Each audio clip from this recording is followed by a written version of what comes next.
Krishna, Hare Krishna, Krishna Krishna, Hare Hare, Hare Rama, Hare Rama, Rama Rama, Hare Hare.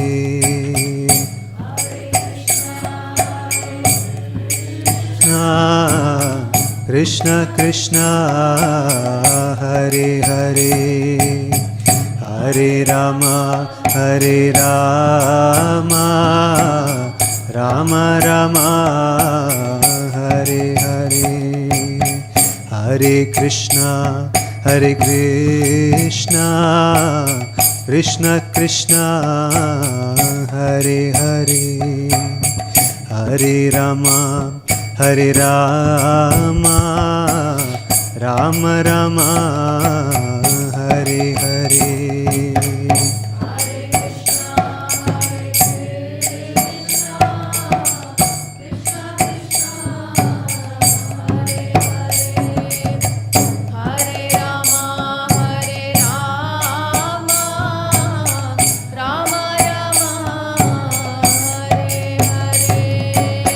Hare Krishna, Hare Krishna, Krishna Krishna, Hare Hare, Hare Rama, Hare Rama, Rama Rama, Hare Hare.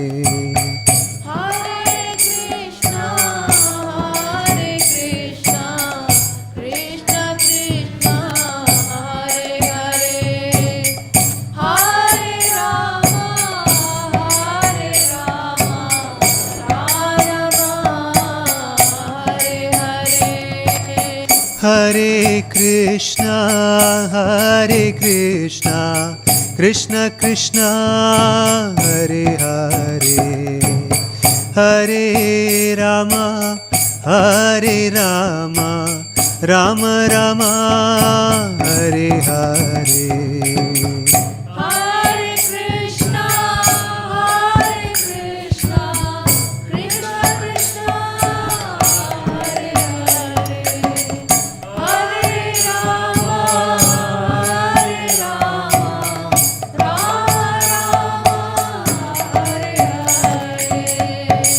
संकीर्तन की जय।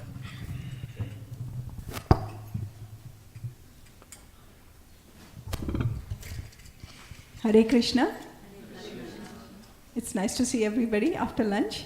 So we'll continue with the second session. But some of you have joined new, so I just want to quickly introduce Prabhu. Before I go into the formal introduction, I just want to appreciate Prabhu. He's coming all the way from Naperville. I'm telling everybody that he also has a family, 2 kids, school-age kids, and wife. He left everybody. He's here for our benefit. So I'm telling everybody, we also should leave our homes and come here and attend this session. What's that? They kicked me out, is what happened. Okay, so a little bit about Prabhu. He is a disciple of His Holiness Romapada Swami Maharaj. Prabhu was first introduced to Vedic philosophical teachings and the Bhagavad Gita in his youth in Nigeria, and then later in Spain. In addition to his day job as an engineering director, he is an experienced spiritual educator and has spent the last 15 years serving in leadership roles in St. Louis and Chicago temples, as well as reaching out to college students to share ancient practices of Bhakti Yoga. As a trained mediator and chaplain, he also volunteers his time to provide pastoral care to the broader ISKCON community in life crisis and grief counseling, as well as leading a team of devotees to provide devotee care initiatives. He currently lives in Naperville with family and supports the youth and college outreach efforts, education and training, and devotee care. Wow, that's amazing. It's so good to know so much about you, Prabhu, really. This is the first time I also knew so much about you. Me too. Thank you. I don't know who wrote that together. I don't I've seen Prabhu in Naperville all the time, but now I'm reading again and again. It's like, wow, I need to really talk to you after class. Hare Krishna.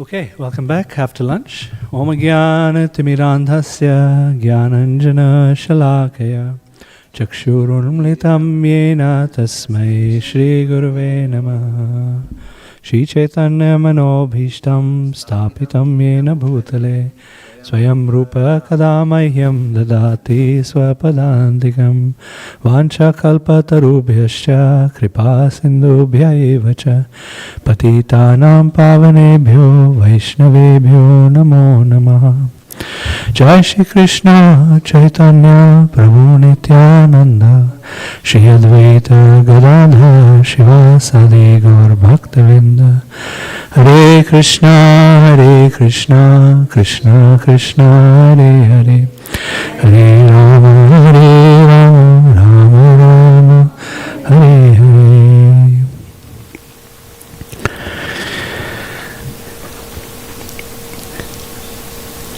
With all that paneer in our stomachs, and I got double whammied with squash sabji, bean sabji, chapatis, more chapatis by the way. And so if I fall asleep, please forgive me. If you fall asleep, I will forgive you.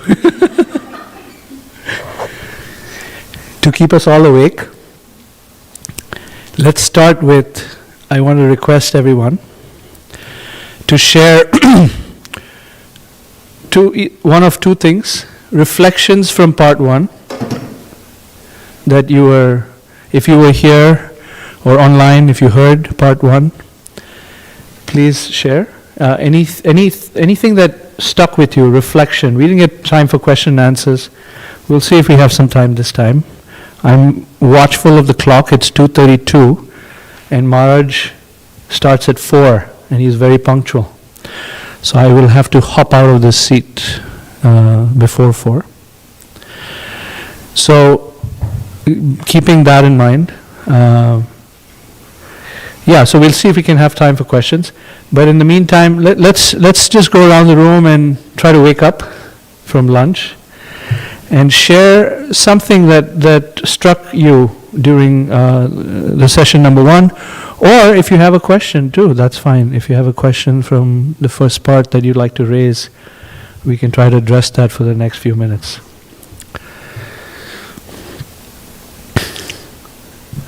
Yes, Prabhuji. Can you give him the microphone? Because it's being live streamed so people can hear it online.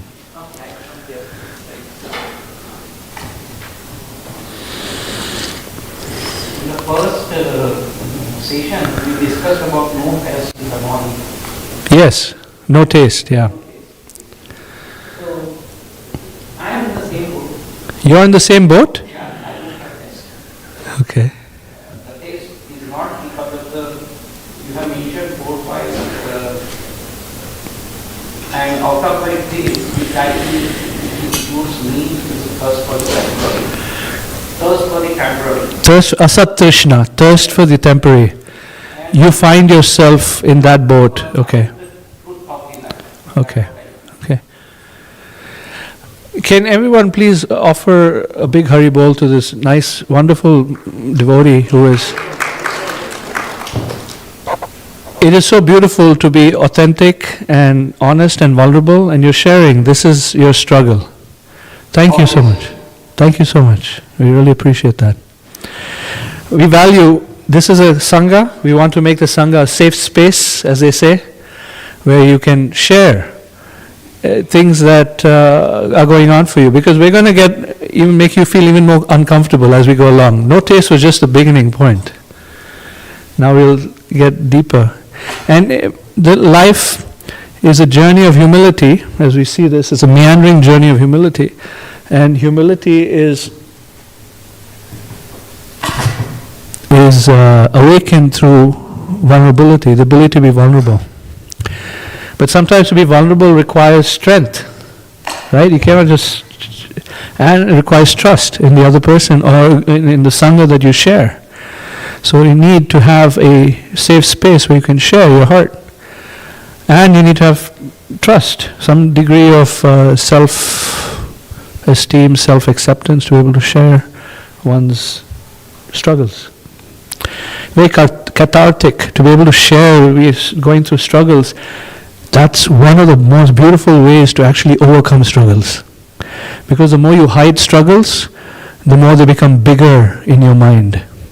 The more you share, the more they become, they whittle into ultimately nothingness, and they lose their importance. So when we share our struggles, they start to become less problematic, and you can laugh at them. So, thank you. Anyone else would like to share a reflection from the first part? Yes, sir. The one which struck me was the PDS, Pure Devotee Syndrome. Pure Devotee Syndrome, yeah. I think Did I give it to you by any chance? Was it contagious? I think it may be, like, for my case, everybody feels that, like, once they get started, like, they feel, oh yeah, we have achieved and we are more pure than any other person, even Yes. greater than Maharaj or whatever it is. Then we feel like, okay, 2 days is good. Somebody is the one to realize that one. That hit, yeah. That. Thank you very much. Yeah, Pure Devotee Syndrome. We have a Mataji in the back.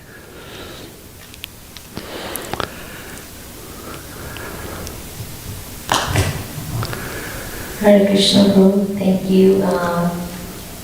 What I was thinking when you were giving class in the morning, that one sentence, one thing you shared, that if you know how to start, you know how to progress. So that was really, that made me think that, yeah, how much we can do it with our Guru Maharaj and Krishna's mercy. We started from their mercy and we can Progress, go forward yes. and progress. And that was very encouraging. Thank you. Wonderful. Krishna. Thank you for sharing. Beautiful. Namapriya Mataji. Her name is Namapriya. We should all just like be right next to her because she loves the holy name. I don't know how Maharaj gave that name. It doesn't, it's a long way to go. But one thing, I don't know if you mentioned about that, but I've heard all along, is also the indifference.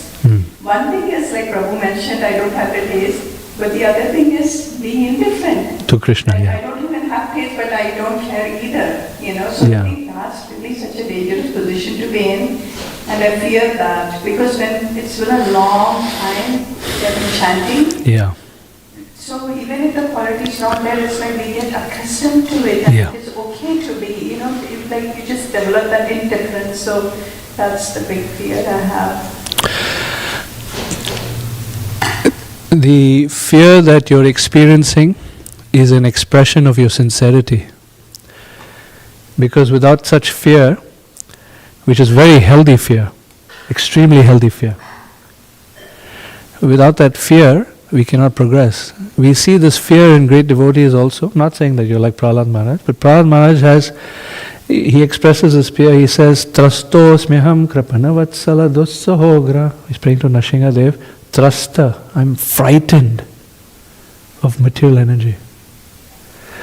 One facet of material energy is audasinya, is a Sanskrit term which means apathy, which means indifference, is what you said. It's just being indifferent to the practice of bhakti. So when we have this healthy fear that you're expressing, it's a very good fear. It's a kind of fear that sincere devotees have. And it's very good to have it. The opposite is not having that fear and just going on with life. Yeah, it's okay. La-di-da japa. Kish kish ram ram, kish kish ram ram, and it's okay. No, it's not okay. Right? And you know it's not okay. You feel in your heart. And that's beauty. So thank you for sharing your fear around it. We say abhayam is a quality we need to learn. Abhayam. Part of true abhayam is to have bhaya towards material energy. Interesting, no? So Prahlad Maharaj expresses bhaya, no, trasta, frightened of material energy. When will you call me to the shade of your lotus feet, O Lord? Simultaneously, he says, several verses later, he tells Nrsingadev that, what's the verse? That Naivod Vijay Paraduratyaya Vaitaranyas, that I do not have any anxiety about where I'm going, because I know that you will take care of me. So simultaneously, abhayam, as we look to Krishna because he's my shelter, and bhaya as we face the material energy, or facets of material energy like indifference. So both exist in the devotee, fear and fearlessness. Thank you for sharing. Okay, one last comment and then we'll move on. Prabhuji, somewhere along the lines I started feeling like I have to strike a balance between my material life and my spiritual life. So I started compromising. So that hurt my japa and my dedication to my spiritual journey. That's my challenge. That's your challenge, yeah. We talked about it a little bit earlier, yeah. Thank you for sharing that. Yeah. Okay, wonderful. It's so enlivening to be in the association of warm Vaishnavas who are very sincere in their journey. So thank you for your association. We'll continue on our journey. And I want to mention, if at time you're feeling tired, feel free to stand up, take a walk around here, and then you can come back and sit down. So, the meandering journey of faith, love, and humility. We've covered so far Adav Shraddha, Sadhu Sangha, associating with devotees, what that looks like, and what you gain by the association of devotees, that faith in the holy name and the practice of Krishna consciousness, and specifically of japa. We talked about bhajana kriya, what that looks like, where we start to experience glimpses of peace, glimpses of Krishna, glimpses of strength. We try to practice a little bit with our minds. We don't even realize, when we're just starting bhajana kriya, we don't even realize what we're dealing with. It's a monster of the mind that we are just slowly getting accustomed to in the bhajana kriya stage. And then we talked about experiencing no taste, right? Why we experience no taste. Bhaktivinoda Thakur explains in Bhajan Rahasya that there are 4 reasons we don't have taste. Some people after the class came to me and said, all 4, 100%, it's me. So, we're in good company. We're all in the same boat in one sense. So let's feel validated, We're all experiencing no taste, which is okay. Okay in the sense that we can accept it, and then we try to move forward. So now what's next? Now we recognize we don't have taste. What can we do to help ourselves? These 4 things plague us. Lack of understanding, tattva vibhrama, thirst for the temporary, asat trishna, weakness of heart, hridaya dorbalyam, offenses. Now what do we do? So now, 2 things that are very helpful. Or it says the 2 things we should focus on. Number 1, not to commit offenses. Or don't criticize devotees. Just don't do that. Very detrimental. And 2, pay attention to our japa. Today is our journey map is about japa. So we're going to focus more on the japa piece. Pay attention to japa. Why we don't pay attention to japa, why we don't have taste is because of these 4 reasons. And indifference, jadya, laziness, vikshepa, distraction. So these are 3 reasons we cannot pay attention. It's called pramada. Pramada means we cannot pay attention. So the 3 reasons we have pramada or inattention. And so the Japa book, by the way, goes on to discuss, it is very helpful to understand the mind. If you want to pay attention to anything, to your Netflix program, or to your studies at school, or to your work, to pay attention to anything, it's good to understand the mind. And so this much of the Japa book speaks about understanding the mind. By the way, we have 6 or 7 copies here for sale. For those that don't have the Japa book, highly recommended. I am not getting a commission, I promise you. But it's been so meaningful to my life. And I wish that if you would like to grow in your japa, deepen your japa, please consider getting a copy for yourself. You can get it on Amazon too. But the temple has very kindly bought it on my request, so please consider taking a copy. Okay.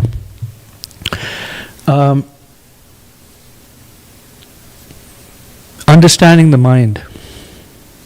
This is where we enter into the anartha nivritti state.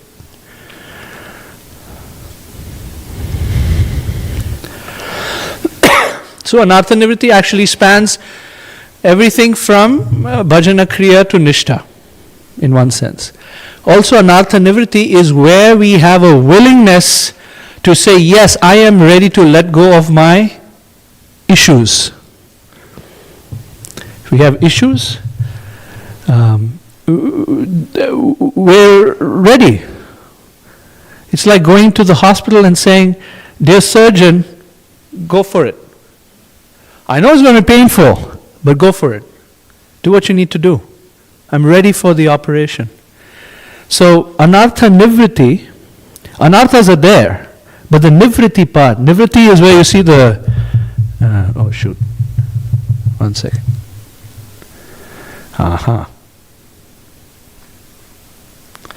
You see the broom and dustpan? Or the broom and bucket is, I guess, India. They don't use buckets here, but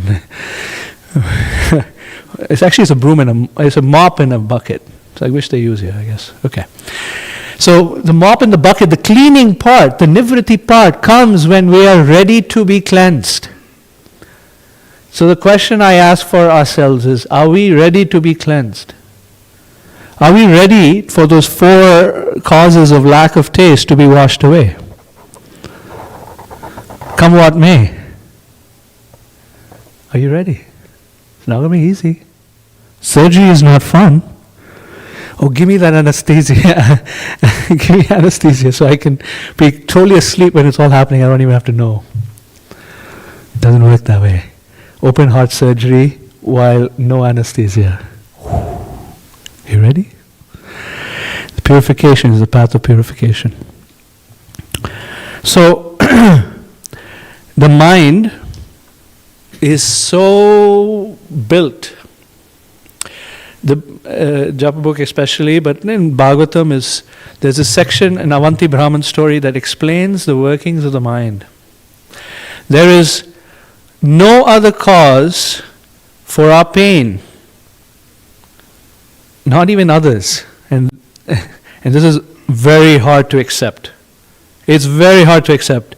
But others are not the cause of our misery. It's the mind that's the cause for the misery. Jayasuram bhavam imam tam atmana samam manodhatsva nasanti vidvisha, enemy. Rite jitatmano utpate stitat. Prahlad Maharaj again he's talking to his dad. He's telling his dad, just give up this asuric nature of yours. You're angry at me and you're angry at Vishnu and you're just like, struggling, my dear dad. You're in ignorance. Give it up because there's no enemy. Vishnu is not your enemy. I'm not your enemy. Your only enemy is your own mind. Rite, except for ajitatmana. Except for your own unconquered mind, there is no other enemy. But it's very hard for us to accept that. Right? Especially if someone steals my gulab jamun, it's very hard to accept that. Which, by the way, I had a good gulab jamun. It was from Mahaprasadam. It helps to be a guest sometimes. You get the special. The mind unlimitedly is desiring, unlimitedly wants this, that, the other thing, wants to go on a vacation, wants to advance in the career, wants to have family time and have beautiful relationships with everyone. And the mind wants to fight sometimes, and it's not happy when it's not fighting. The mind wants a nice car. The mind wants, oh my God, the mind endlessly wants. Here's the trick. If the mind is satisfied with all of those desires, it still would not be satisfied. It's the nature of the mind. My dear devotees, we have a very interesting entity within our being that we live with day and night. There was a movie when I was growing up, Sleeping with the Enemy. We're living with the enemy. It's that mind. It's just so interesting.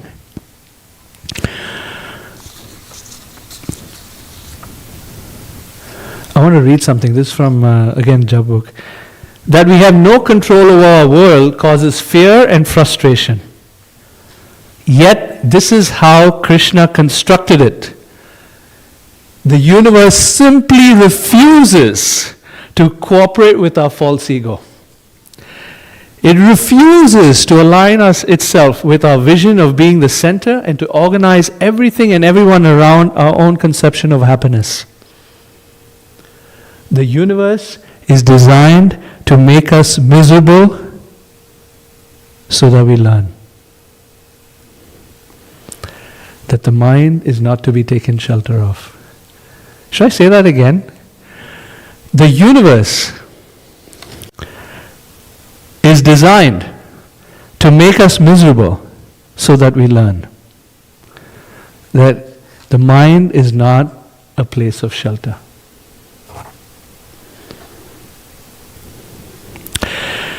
The mind is constantly evaluating ourselves and others. Right? Like one devotee was just sharing about PDS. Oh, I'm a very nice devotee now. Look how sincerely I'm chanting the Hare Krishna mantra. And that devotee, look at them, they're half asleep. We dare say this to anyone, but our mind has this running commentary. It's like one of those sports radios that never stop. It's so annoying. I mean, the guy hits, let's say, cricket.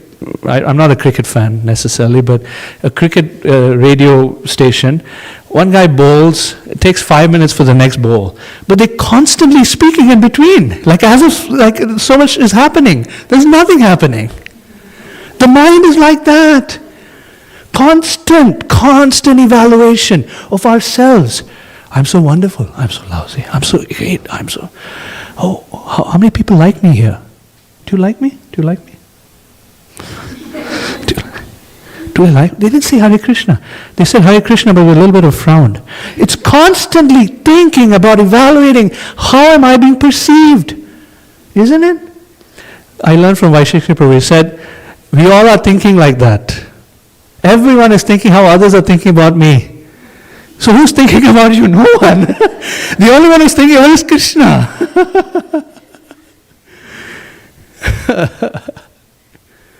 The mind is constantly evaluating. And then it's constantly evaluating. Okay, when I'm chanting japa, is it good to close my eyes or open my eyes? Maybe half closed. What's happening? I'm falling asleep.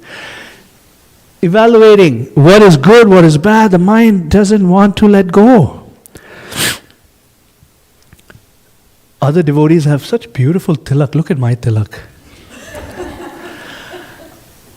Other devotees have such beautiful saris or dhotis. One devotee just told me, my dhoti is not good enough to sit on the floor. Or too good to be sitting on the floor, I'm sorry. Too good to sit on the floor. Oh, my dhoti, your dhoti. My hair, your hair. My children, your children. Oh, my child sang Nashinga prayer so nicely. Or his child has sung Nashinga prayer so nicely. My constant evaluation, isn't it? What an interesting entity we live with. By the way, you're not alone. All of us have this. Okay, let's close our eyes. Close our eyes. Everyone close your eyes. Close your eyes. Raise your hand if this constant evaluation is happening in your mind. Okay. Open your eyes now. most people is happening. So you don't have to see who else is there. Oh, they didn't put their hand up. So this constant evaluation. Something that I've practically observed. When we are sleeping, or we're about to sleep, or when we wake up, when we're horizontal, or when we chant japa, is when it seems our mind is mostly active and constantly thinking about these kind of things.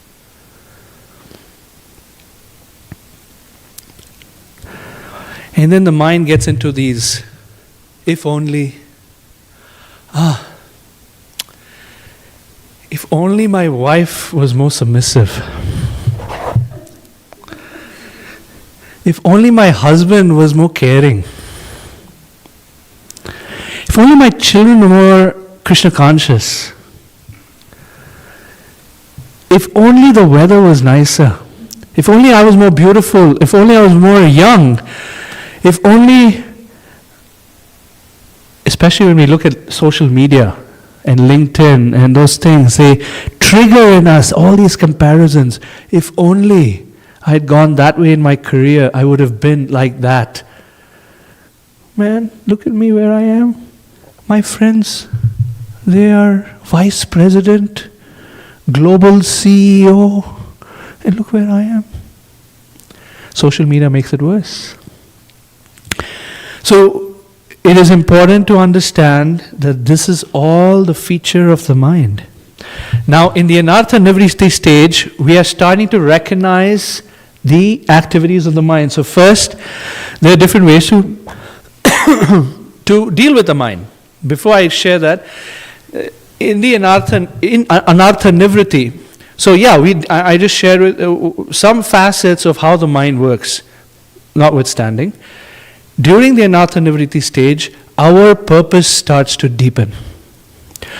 We're going to do a session in an hour about why. This purpose is what's going to drive us forward. Remember I said in Bhajana Kriya, we start to get a semblance of what purpose of life is. Now in Anartha Nivritti stage, that purpose starts to deepen. The sincerity with which I look forward to my chanting, eagerness to chant, that's the Nivritti. Like, if I'm eager to chant, that is taking out that broom and really dusting. Along with that internal desire to chant, there's a deep appreciation for devotee association. We really start to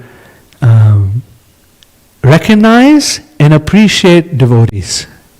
Why? Because we start to recognize the bhakti in their heart.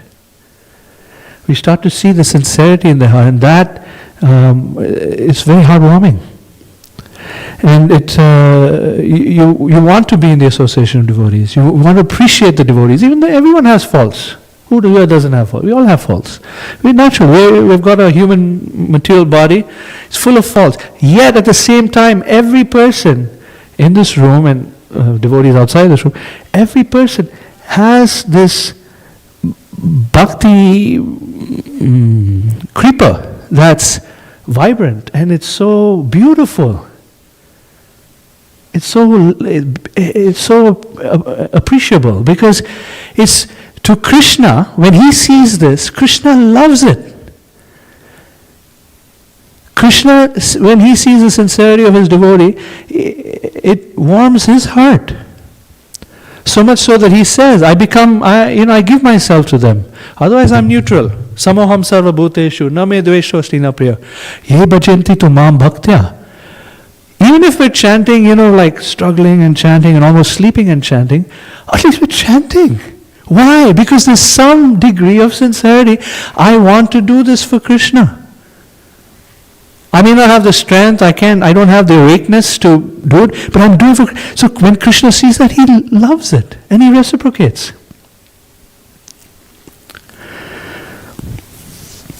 In the Anartha Nivritti stage, people prioritize their chanting, the time of day that they chant, the mood in which they chant. They want to hear what is the mood in which I should chant. And they're very vigilant of what helps and what doesn't help. If I take a walk, japa walk with a friend, if you notice, it's less attentive. If you're taking a walk with a friend, less attentive.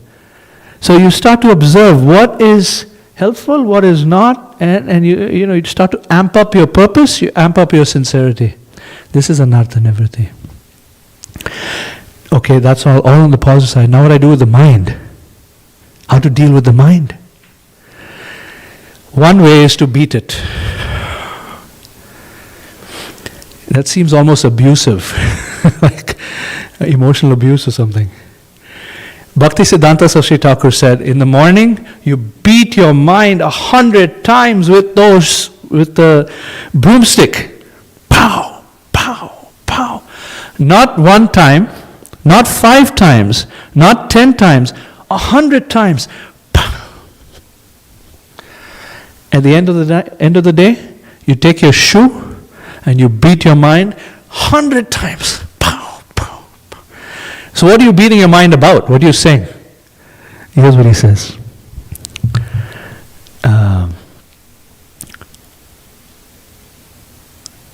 When the mind says, I am so sincere, and look at that devotee. So you have to beat your mind to not criticize others. Do not criticize others. Do not criticize others. Do not criticize. And think you're very sincere. Don't do that. Don't do that. Don't do that. That's beating the mind. 100 times in the morning, 100 times in the evening, and every day. Whew. By the way, for those that have self-esteem issues, like an emotional, don't do this, please, because you'll fall into major depression, and we'd have to take you to a psychiatrist or something. Don't do that.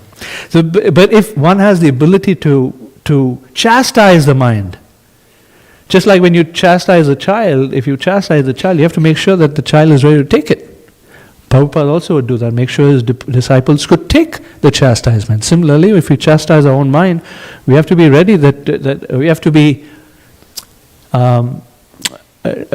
confident that our mind can take that kind of chastisement. Otherwise, it could actually be a detriment.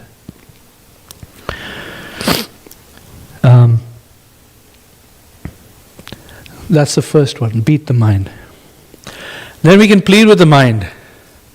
Oh, my dear mind, for so many lifetimes you've been the king of my life. You've been doing whatever you want. Isn't it? You wanted to come to America and here we are. I'm here in America now, like just this one lifetime. Just this one lifetime, let me give it to Krishna. There's one temple leader I know who many, many years has been serving tirelessly one of our temples. And I asked him, so what keeps you going? Like, how can you continuously do this? It's not easy.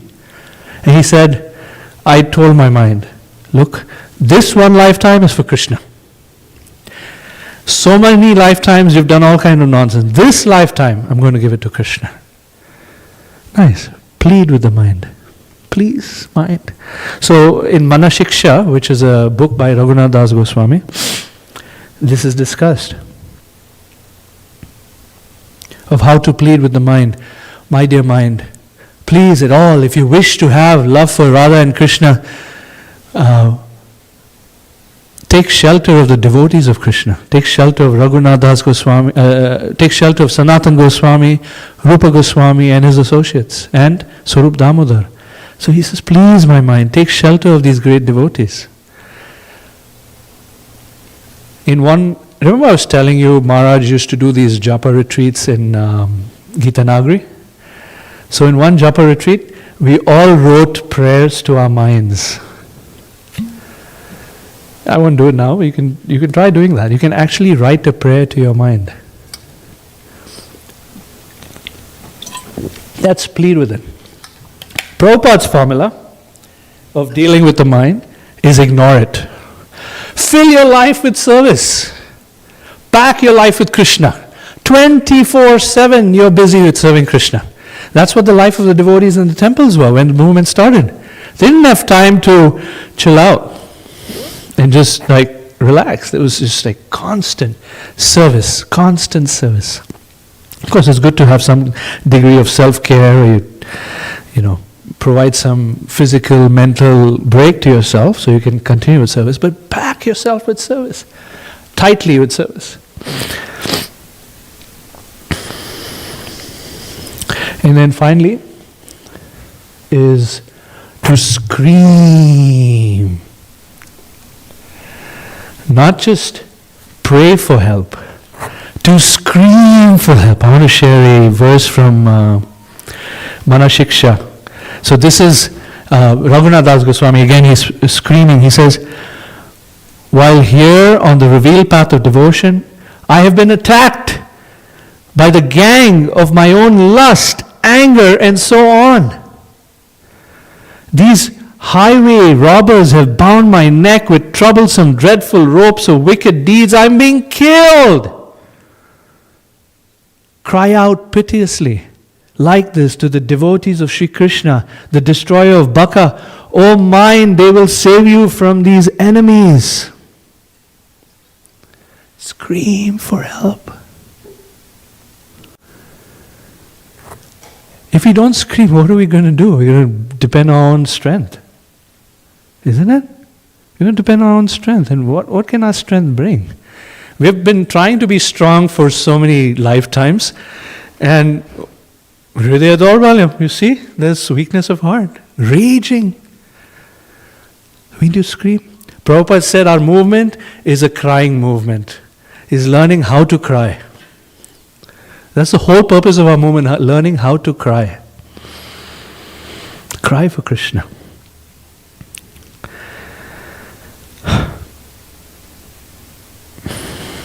Okay. In all of this, we have two major layers that make us up. We have the we are the soul. We are the spiritual being within our bodies. We have the subtle body that's covering us. We have the mind, intelligence, and false ego. Oh, let's talk about the mind specifically. We have the mind, and then we have the body. The body is not us, obviously.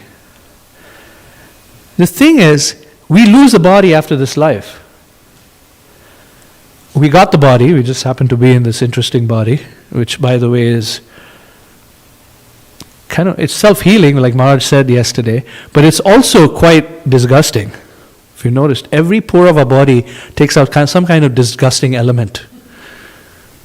We try to make it good, throw some perfume on and stuff like that, but it's brush our teeth, take a bath, whatever. But in general, it's quite disgusting. So we have an interesting body, we lose it after this, and we take on another birth. What we don't lose, and we don't change, is the mind. That darn covering continues with us from lifetime to lifetime.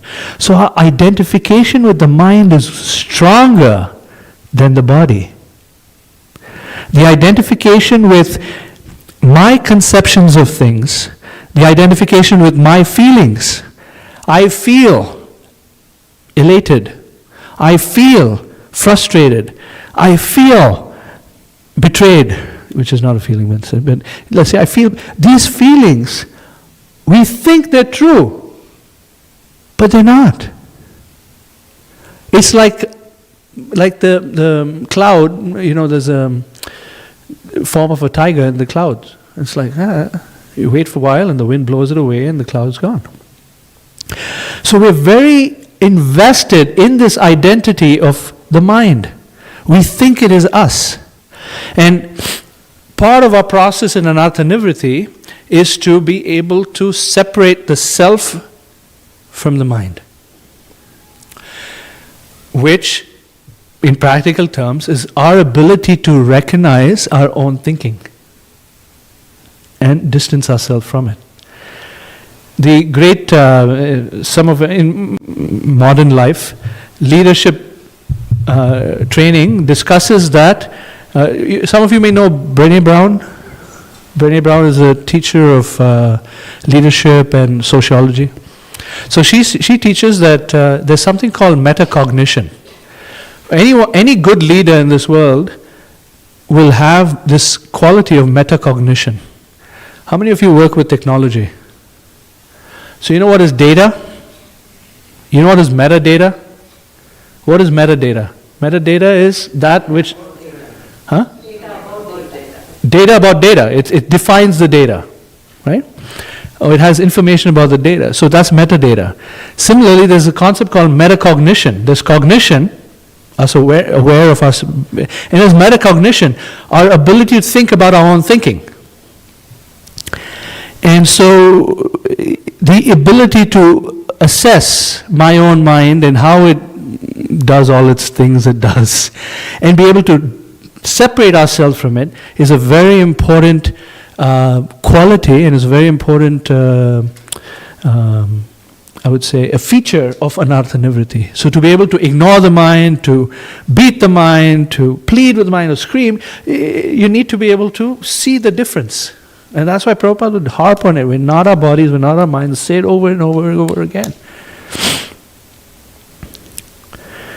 And then finally, in this anartha nivritti stage, this is going to go on for a little bit, but Jiva Goswami, Bhaktivinoda Thakur explained that, remember we talked about kutinati? What does kutinati mean? Duplicity. And swapratishtasha, which is desire for fame. These two things, you have to focus on these two things actually. That's what they say. And we'll see in the prayers of Raghunath Das Goswami, he focuses on these two things. In the prayers of Manashiksha, he says, "My dear mind, why are you bathing in this donkey urine that's burning you? This donkey urine of wanting, donkey urine of duplicity, of kutinati."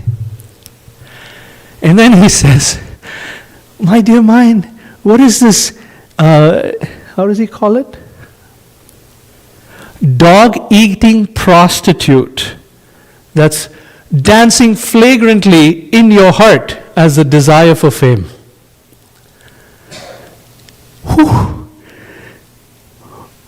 Duplicity is like bathing in burning, trickling of donkey urine. Oh my God. Pretty serious stuff, huh? So then he says, why are you bathing in this? Bathe in the nectar of Radha Gandharvika's katha and glories. And then in the others, there's this dog-eating prostitute, which is a desire for fame in your heart. Serve the devotees instead. Bhaktivinoda Thakur says, without removing duplicity and desire for fame, we cannot have attentive chanting. We cannot have strong attachment to chanting. Absorption in chanting doesn't happen unless these are removed. So what to do? We can follow Raghunath Das Goswami's message, right? Okay, so some people may feel a little beaten down. By the way, do you feel like this is getting worse? We thought no taste was pretty bad. This is now getting worse, isn't it? Donkey urine, dog-eating prostitute. Okay. We know what to do. Anartha nivritti, we know what to do. We work on controlling the mind. We do all of these things. We're trying. We're trying and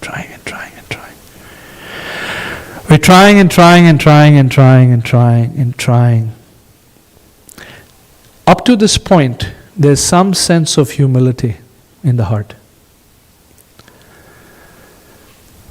It's not mature yet, though. There's still the problem of feeling that I'm proud of being humble. You know that one? It's called second order pride. Now comes the second order humility.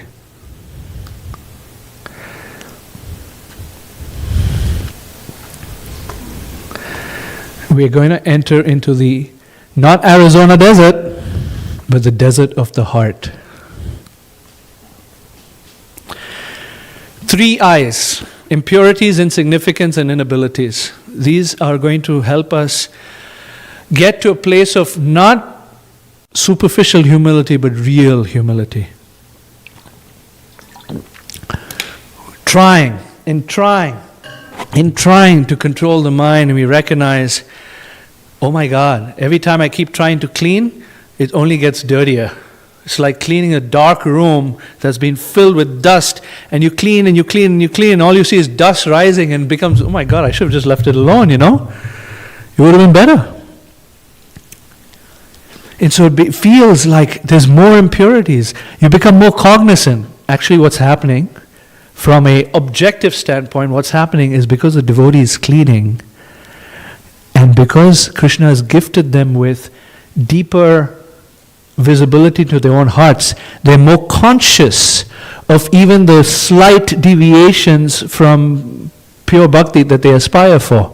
So their consciousness has become more refined, and so they see more of the dirt. They have the ability to see more of the dirt, and therefore it seems like the impurities are increasing, when in actuality what's actually happening is more purities happening. But subjectively, for the devotee who's going through this, it's like torture. I'm a hypocrite.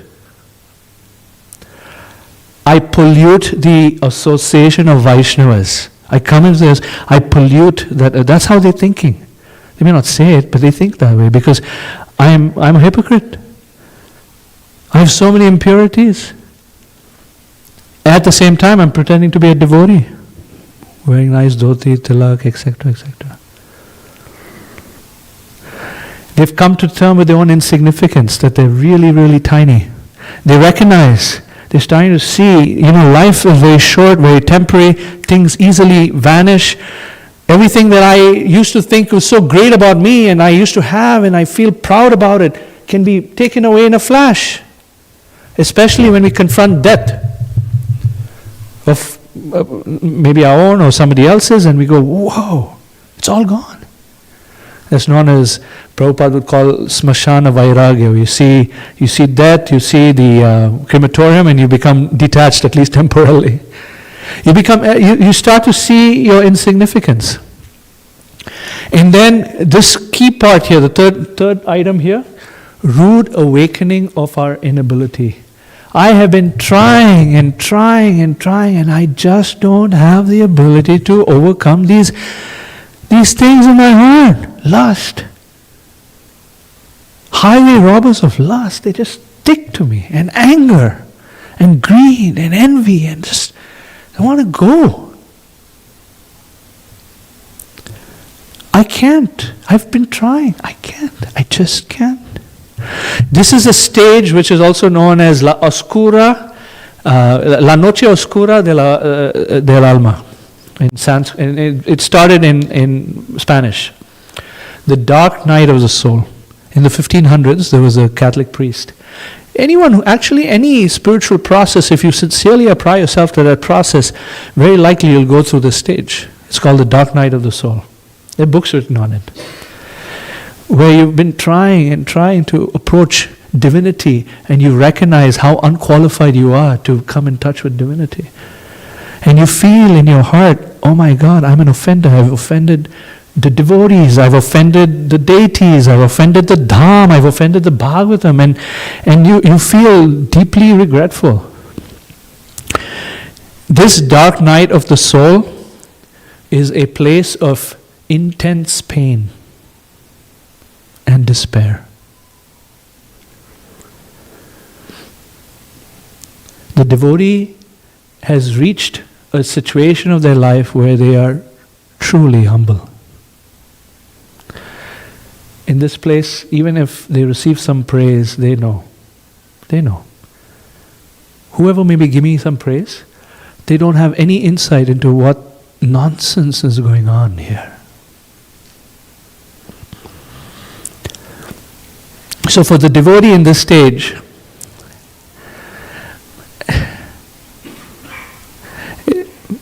they see praise as poison, and they see criticism as nectar.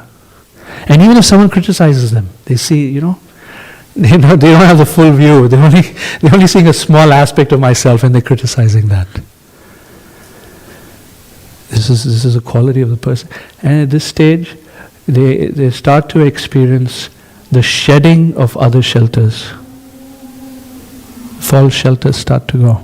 Especially the false shelter of one's own, I can do it.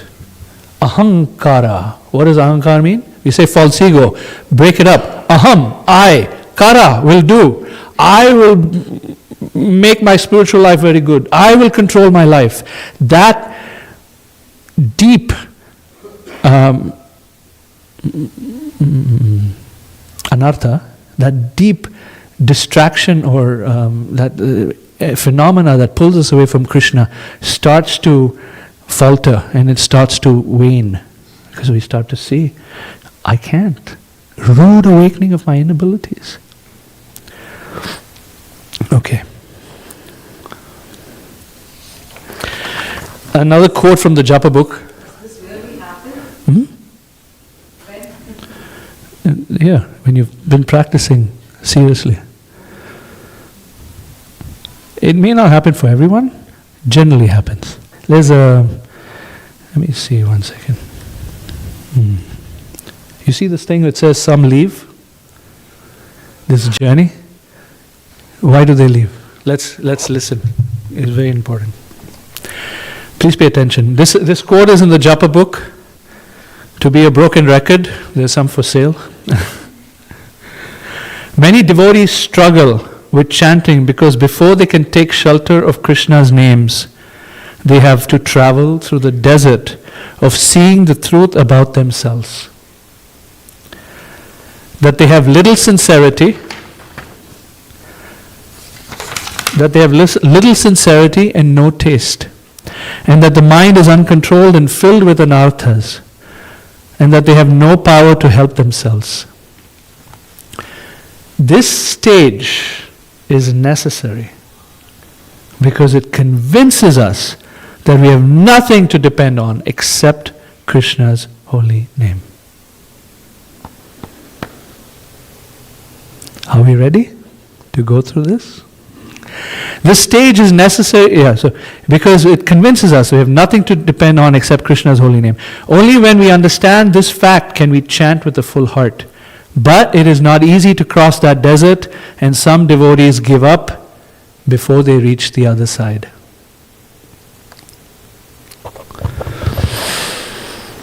So, the last point here in the desert said that humiliation precedes humility.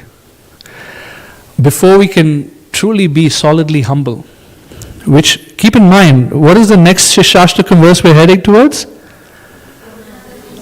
Tranadapi sunichena. That's the real humility, right? So, in Tranadapi sunichena is manifest in the Nishtha stage. So, to reach that Nishtha stage, there has to be this quantum of humility.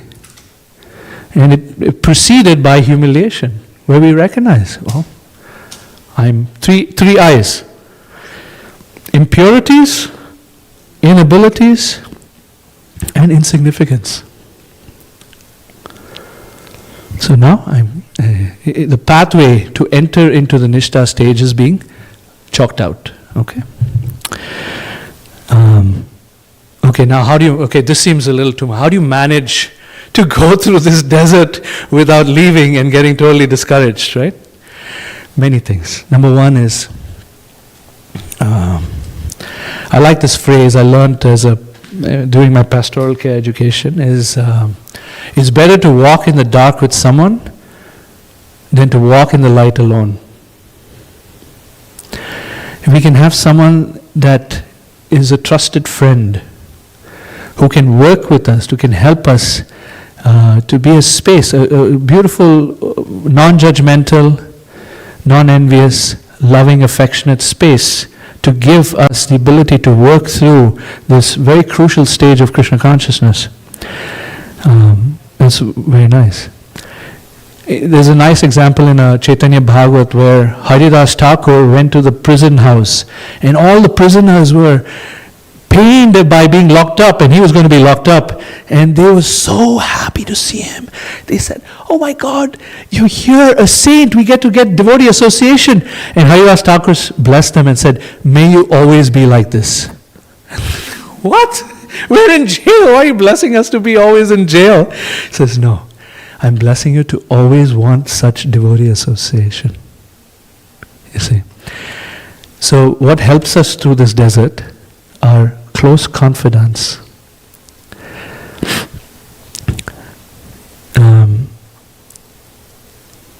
I was sharing with someone earlier that Brahmachari was sharing this verse from Brahma's prayers. Some of you may know the verse. Brahma prays. He made a big mistake with Krishna. He stole the cows and cow boys, and then he prays to Krishna. He says, "Tate nukampam." Sing with me if you like.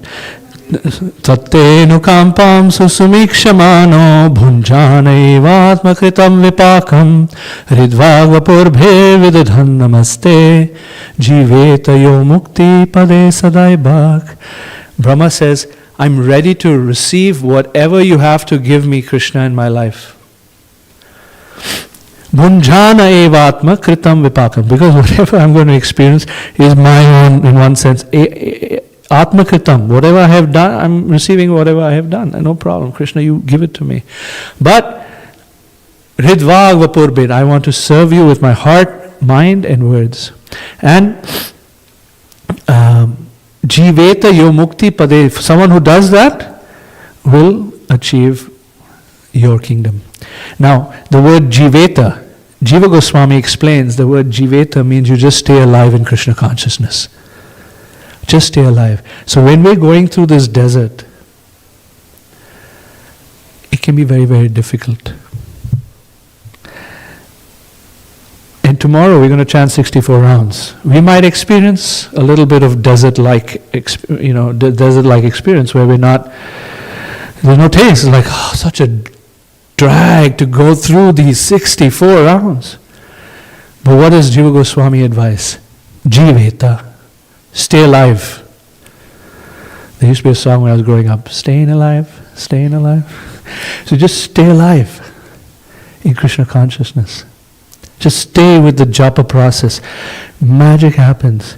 Even in this stage when you're going through, imagine, look at from Krishna's perspective, to a little bit.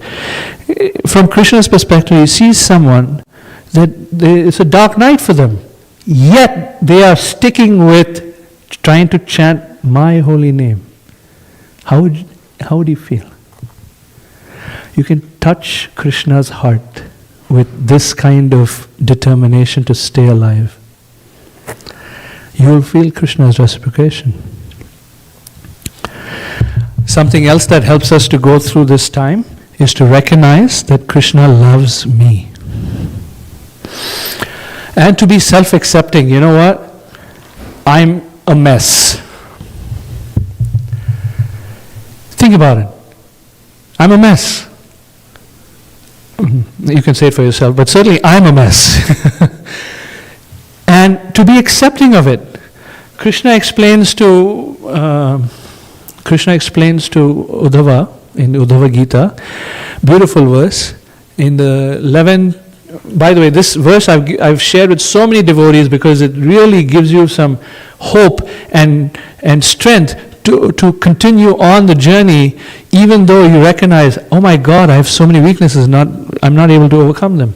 So Krishna explains, he says, Jata Shraddha Matkatasu Nirvinna Sarvakarmasu Veda Dukkhatmakan Kaman Parityage Pyanishvara. So what does the first verse say? He says, now that you awaken faith in me and my katha, and you've started to recognize detachment from the material world, and you know that any pursuit of asat trishna in this world is going to give you dukkha. You know it. Parityage api anishvara. You cannot give it up. You know it's going to cause you a problem, but you still cannot give it up. What to do? So Krishna then says, Tato bhajeta mam prita shraddhalo dhrida nishchaya. Jishamanashchatan kaman dukho dharkamsha garhayan. He says, even tato bhajeta, but you continue your bhajan. Mam prita, and you be happy. Krishna tells Uddhava, be happy and continue in your bhajan. So sweet. And you repent, that's fine. You repent that you cannot overcome your own shortcomings, but Shraddhalur Dhidari, with faith and with conviction and with determination, you continue on. Just like yesterday, enthusiasm, determination, patience.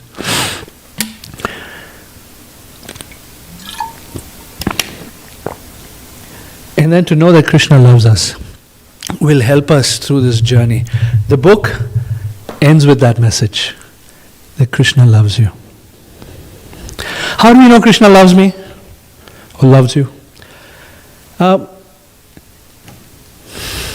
He's in our heart.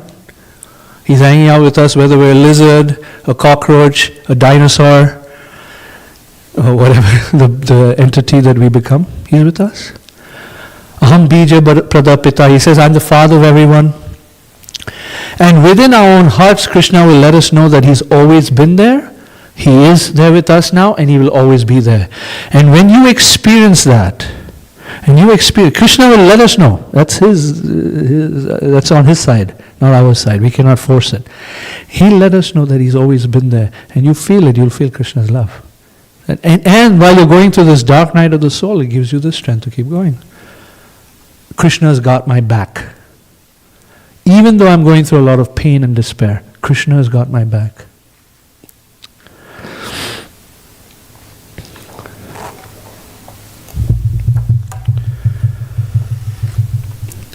The repentance that we experience in this period in the desert squeezes humility from our hearts and washes away lust, anger, greed, all these things that just don't want to go. They're stuck to us like tar.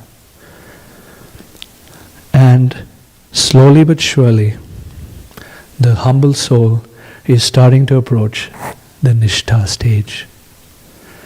This morning, as we were driving to the temple, Kevala Bhakti Prabhu was driving, and I was chanting and watching the beautiful breaking of dawn, where you could just see the first rays of sunlight, which, by the way, is really late here.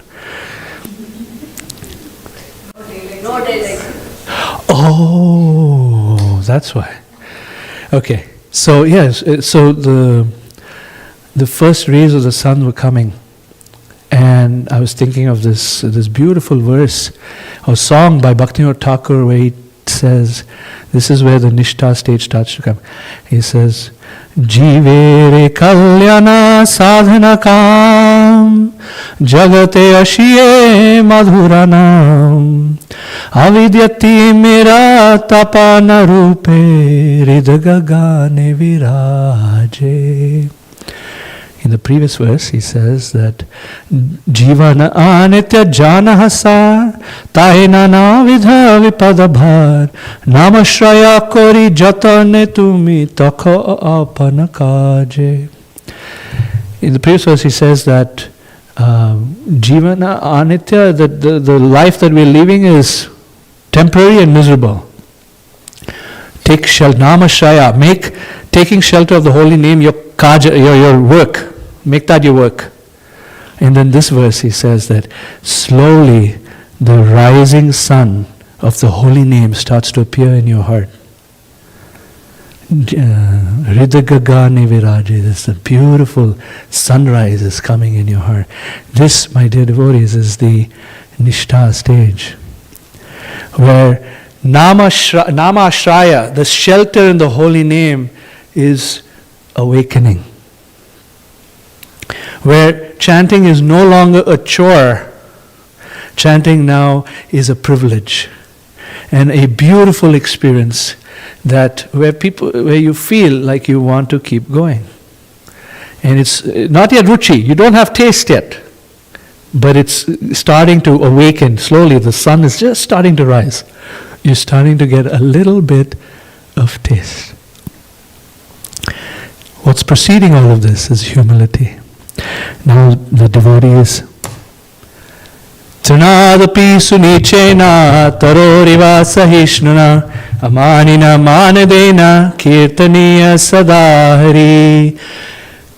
Humble as a blade of grass, tolerant as a tree, ready to offer all respect unto others, not wishing to get respect for himself. This soul has reached and is experiencing nishtha. This soul gives respect to all, right? Amanina manadena. And they feel so appreciative of devotee association. Bhaktivinoda Thakur explains, both in his own song, Manasa Deha Geho, as well as quoting Stota Ratna by Ramanacharya, he says that the devotee in this stage is experiencing so much appreciation for devotee association that he says, don't make me a Brahma that's against you, Krishna. Make me a worm in the house of your devotee. I'm happy with that. That's the degree of appreciation for devotee association in the Nishtha stage. In the Nishtha stage, the devotee is not protesting, doesn't ask for his own needs like a tree, and he gives shelter to others like a tree will give fruits and flowers and be beaten down with rain and storms and scorching heat. It reminds me of one time, I hope I'm okay sharing this. One time we were on a call with Maharaj, Romapada Maharaj, and he shared with us, I'm going through one of the most toughest times of my life. And in that moment, he was instructing us and guiding us. And I was thinking, wow, that's like the tree, that is experiencing this scorching heat at the same time giving shelter to others.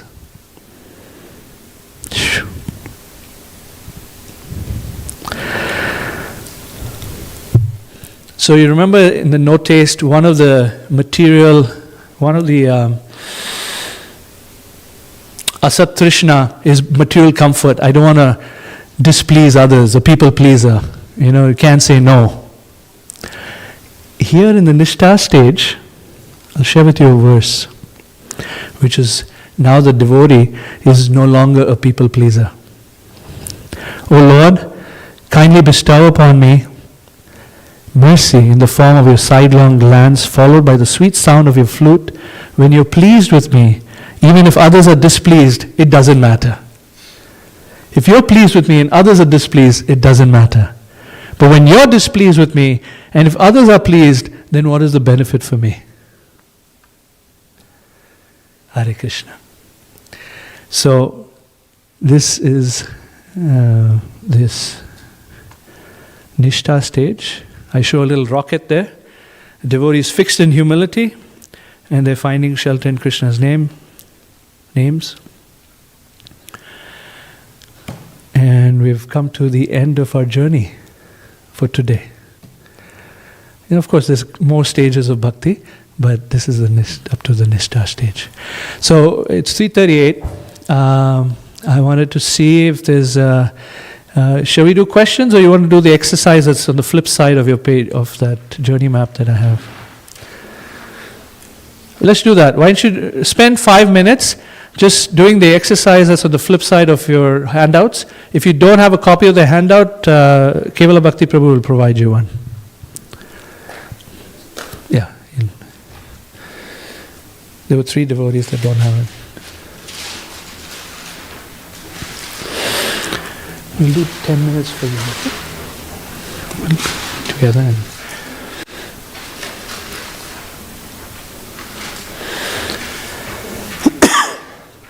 so we'll take about 5 minutes for this.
Hare Krishna. One more minute.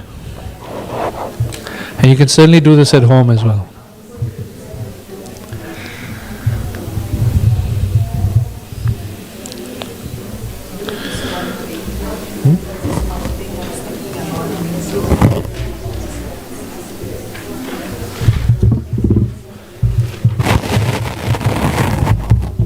I'm locked in here.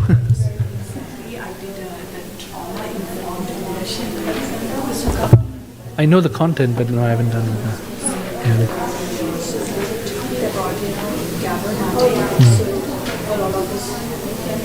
Yeah, yeah. Bypassing, yeah.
That's why I think that's why the desert idea, unless we have experienced the desert, you know you're not reached.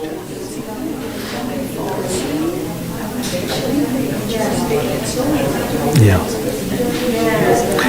Here's a secret. This whole presentation is to help devotees see that there's a desert stage to go through. The whole point of this presentation is to share that part, actually. Because people don't necessarily realize that.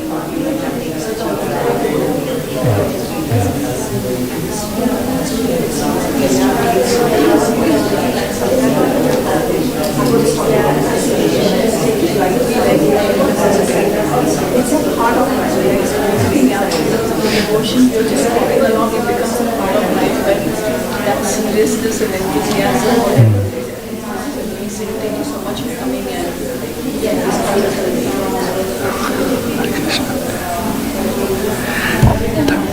Yeah, every time. Next level. Yeah. Hare Krishna, everyone. So, in the interest of time, if you have questions that you'd like to talk about, happy to chat with you after class. But I know you have a class, I'm so sorry. But what we would like to do, okay, is to give you an experience. Some of this can be very overwhelming sometimes. So, but what we want to do is now, we want to put our heart into taking shelter of Krishna's holy name. And Hari Hara Narayan Prabhu, if I got it right, is going to lead us in this beautiful song. It's a song by Bhaktivinoda Thakur, but it's actually Bhaktivinoda Thakur writing as if Hari Ras Thakur is praying to Lord Chaitanya. It's a very special song, special for me, especially because I heard this in a Festival of Holy Name 15 years ago, and it's a prayer that I personally recite every day as part of my Japa practice. So I'd like to share this song with you. It's very beautiful, and he's going to sing it. I'm not going to explain it because we don't have time necessarily for it. But you can go through the translation as we're going through the song. Okay? So what I would like, if you're all willing, Harihar Prabhu, if you want to come towards facing the deities, and then all of us can crowd around him, and let this be like a collective, powerful, heartfelt prayer from our hearts to pray to Krishna to lift us up and pick and place us as an atom at his lotus feet. Okay? Thank you. Got me up there, and we'll all gather around you and we'll sing this song.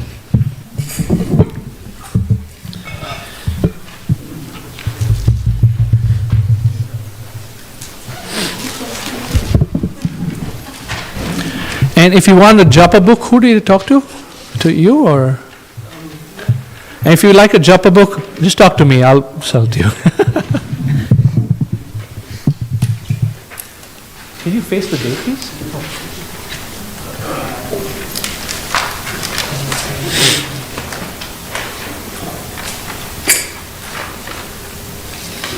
Someone's going to play harmonium or how will you do it?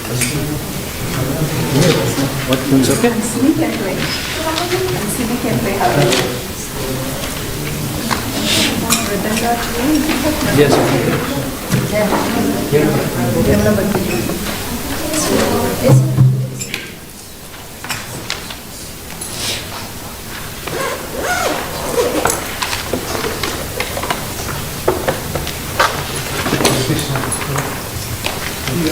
Mic, Prabhu, can the mic be on?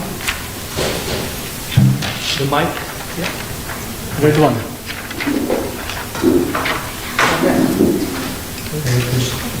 Up the volume.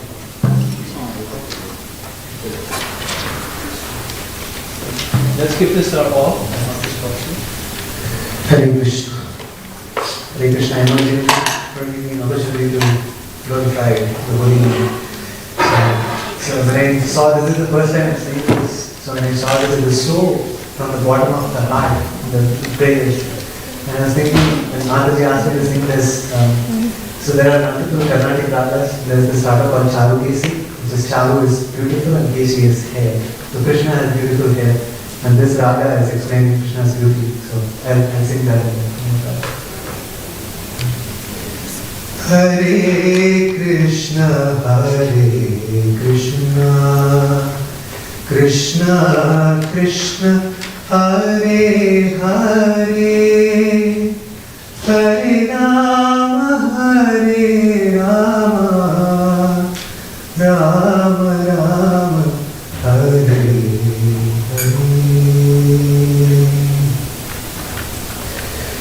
Kripa kori nama rupe, amar jihvaya, nirantara nacha prabhu, taritava paya. Kripa kari nama rupe, amar jihvaya, nirantara nacha prabhu,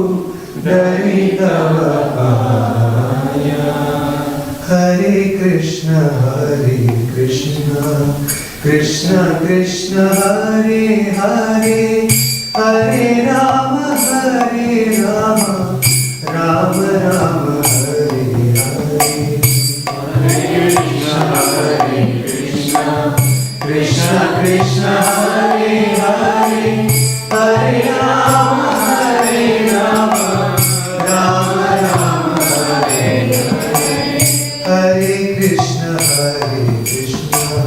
Krishna Krishna Hare Hare, Hare Rama Hare Rama, Rama Rama Hare Hare. Hare Krishna Krishna Krishna Hare Hare, Hare Rama Hare Rama, Rama Rama Hare Hare. Rakhayi Haravu Tanha, Tava Ichha Mata, Yana Rakhayi Hamore, Krishna Rama Virta. Rakhayi Haravu Tanha, Tava Ichha Mata, Yana Rakhayi Hamore, Krishna Rama Virta. Hare Krishna Krishna Krishna Hare Hare, Hare Rama Hare Rama, Rama Rama Hare Hare. Hare Krishna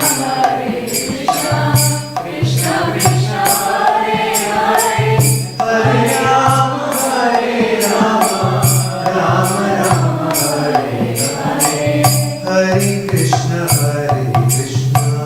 Krishna Krishna Hare Hare, Hare Rama Hare Rama, Rama Rama Hare Hare. Hare Krishna Krishna Krishna Hare Hare, Hare Rama Hare Rama, Rama Rama Hare Hare. Jagat Janina Tava Avatara, Jagat Jana Bhaje Mora Karakangikara. Jagat Jana Tava avatara, Jagat Jana Majhe More Koro Angikara. Hare Krishna Krishna Krishna Hare Hare, Hare Rama Hare Rama, Rama Rama Hare Hare. Hare Krishna Krishna Krishna Hare Hare, Hare Rama Rama Rama Hare Hare. Hare Krishna Krishna Krishna Hare Hare, Hare Rama Rama Rama Hare Hare. Hare Krishna Krishna Hare Hare, Hare Rama Rama Rama Hare Hare.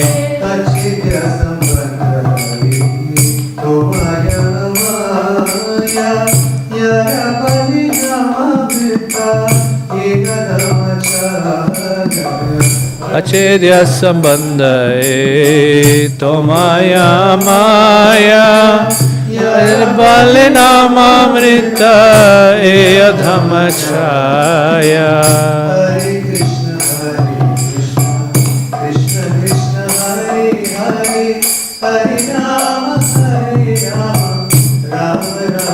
Adhamachaya. Hare Krishna Krishna Krishna Hare Hare, Hare Rama Hare Rama, Rama Rama Hare Hare. Hare Krishna Krishna Hare Hare, Hare Rama Rama Rama Hare Hare. Hare Krishna Krishna Krishna Hare Hare, Hare Rama Rama Rama Hare Hare. Hare Krishna Krishna Hare Hare, Hare Rama Rama Rama Hare Hare. Hare Krishna Krishna Krishna Hare Hare, Hare Rama Rama Rama Rama Hare Krishna, Krishna Krishna, Hare Hare, Hare Rama, Rama Rama, Hare Hare. Hare Krishna, Krishna Krishna, Hare Hare, Hare Rama, Rama Rama, Hare Hare. Hare Krishna, Krishna Krishna, Hare Hare, Hare Rama, Rama Rama, Hare Hare. Hare Krishna, Krishna Krishna, Hare Hare, Hare Rama, Hare Krishna, Krishna Krishna, Hare Hare, Hare Rama, Rama Rama, Hare Hare. Hare Krishna, Hare Rama,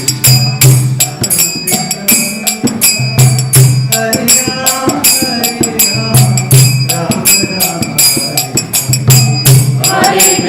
Hare Krishna, Krishna Krishna, Hare Hare, Hare Rama, Rama Rama, Hare Hare.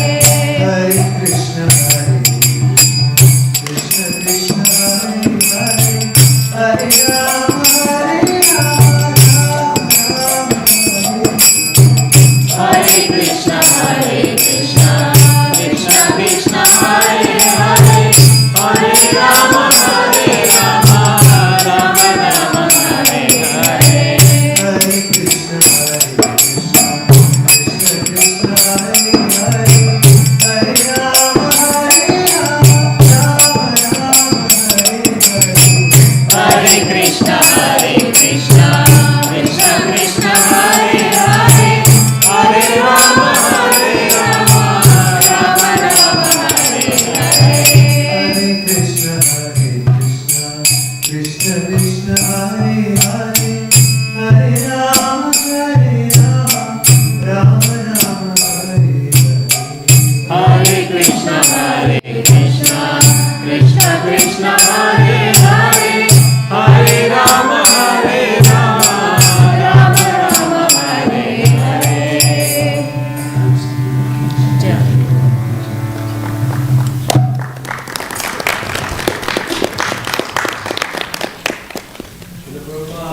Jai. So we wait for Maharaj now, we will just stop here. Yeah, I think we continue the Q&A.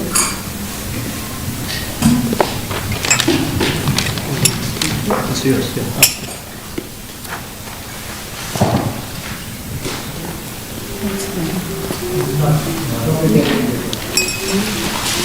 Hare Krishna, Hare Krishna, Krishna Krishna, Hare Hare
Krishna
Krishna everyone.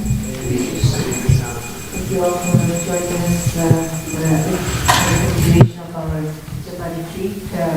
Enthusiasm, chanting enthusiasm, patience and confidence. We are very grateful to His Grace, Maharaj Prabhu, for wonderful 2 sessions earlier. We got to learn, and thank you for giving up the slides as well. And we're going to be continuing now with one more class, this title Why, and that is going to be given by Maharaj. And then tomorrow morning we'll start with Mangalarti, and we'll be starting our chanting the 64-day round. We'll start tomorrow, Maharaj will probably stay more. And then we have a short class at 7:30 in the morning, and then we'll continue with our chanting. And Maharaj will explain Jesus to keep more breath. And then we have classes in the afternoon as well tomorrow. There's going to be sharing reflections at 4 o'clock. This will be followed by a Kora Arati. And then we are going to have initiation and talk about Swami Granthasri Thakur. It's his disappearance day tomorrow. So that's tomorrow. And then there'll be Prashadam after that. There's a whole program on Monday, and if you have not already done so, please RSVP to Siddhikanakapu and Leelavati Mataji. And if you have any other questions, please call. Thank you so much. Hare Krishna, and I apologize very big way.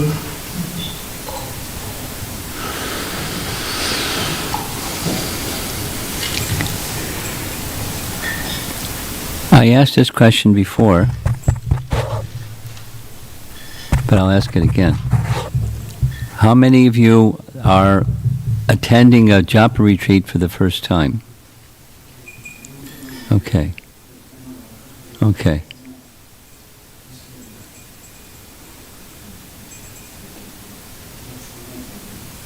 What's he want? We have to move the camera to open the menu. Okay.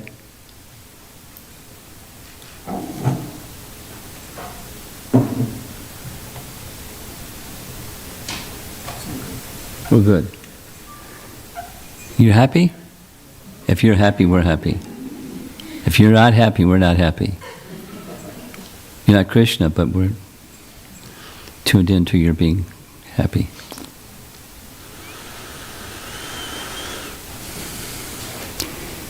How many who are present, we'll say it negative, how many who are present who have not participated in a Japa retreat and completed 64 rounds? How many have in that category?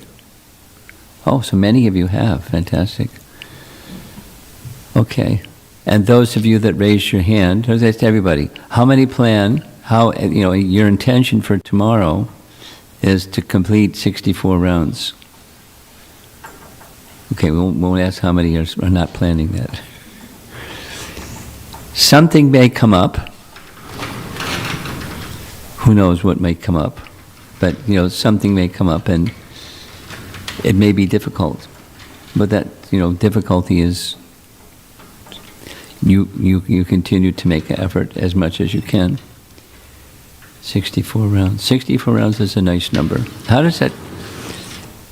Anyway, we won't do the math. The 16 rounds has to do with one round, the 108 beads, how many names, and then 16 and 4 times 16. It's a vrata that matches a numerical threshold. And is there importance? Well, there must be importance, because otherwise, why would our previous acharyas and our founder acharya stipulate some fixed number? Sankhya Purvaka Nama Gananatibi. There's a nice phrase.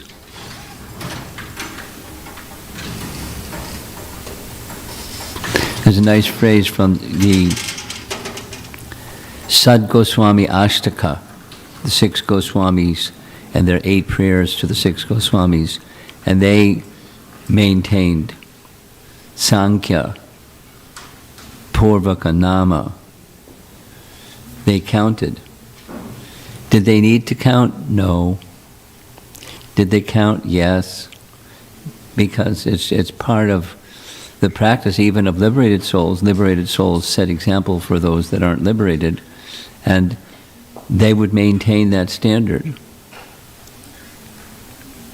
So, for different reasons. One of those different reasons is, in the future, there may be very elevated souls or persons imitating those who are very elevated souls and say, because I'm an elevated soul, I don't need to do numerical chanting.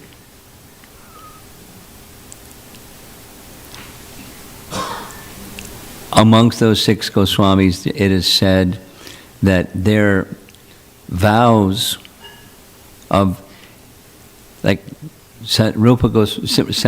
Raghunath Das Goswami resided at Radhakund, and every day, he didn't need to, but every day he kept a vrata, numerical vrata, of how many times he would pay obeisances to the various deities surrounding Radhakund, some number, some fixed number. How many times he would offer obeisances to Vaishnavas, because he's Goswami. He's a senior most exalted personality, so people would offer their obeisances to him, and he would offer his obeisances to them. Numerical counting. And it wasn't, wasn't to be cute. That was his mood, and that was his vrata, and he maintained. Sanatana Goswami is said that he maintained his vows like lines in stone. So it's important. Following in the footsteps of exalted souls, to do as the exalted souls did. They set a standard, and we follow that standard, at least in principle. And the 64-round day is a very nice opportunity to increase. Of course, there's many other opportunities to increase. Daily increase, or on Ekadasi increase, or on appearance days of the Lord increase, or on Krishna Janmashtami and Gaur Purnima to increase, or, find a good excuse and increase. and do so is nice, to do so in a regulated manner, because regulation is one of the symptoms of goodness. And goodness enhances one's ability to access transcendence. So it's good to be good. It's good to be regulated. It's good to have some vratas that we maintain. And a good standard, a recommended standard of vratas for you is, could we do this at another time? It's like distracting. Thanks. He's passing out some documents so that later you can look at it. But if you give it to them now, then they'll get distracted and won't be paying attention. So there's a document that's connected with the topic today. And you get a document, I'll tell you, coming attractions. You get a nice document that I'm going to say a few things, and it says much more than what I'm going to say. Because it's Jiva Goswami's Bhakti Sandarbha, a certain section Bhakti Sandarbha. That's what you're going to hand out. Okay, so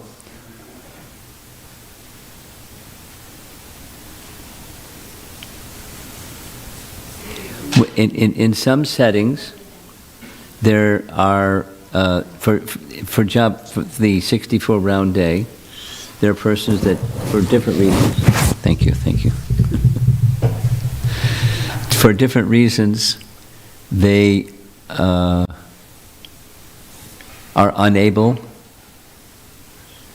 to complete 64 rounds, so we have a session for them, just like, they can pose their questions and interact and have some, support for their nice effort that wasn't 64 rounds worth. So there's respect for anyone that's here, and there's people that aren't here too. And so it gives. We like to give support. Now you saw this image on the screen before, and I like the image. That's why you're seeing it for the second time, third time actually. There's a person with his arms raised before Krishna. And the intention is, the artist's intention is, it's Krishna's holy name, because that's the Yuga Dharma for this age, the primary recommended means for spiritual perfection, spiritual elevation and perfection. So chanting of the holy name, and the mood is a prayerful mood, calling out.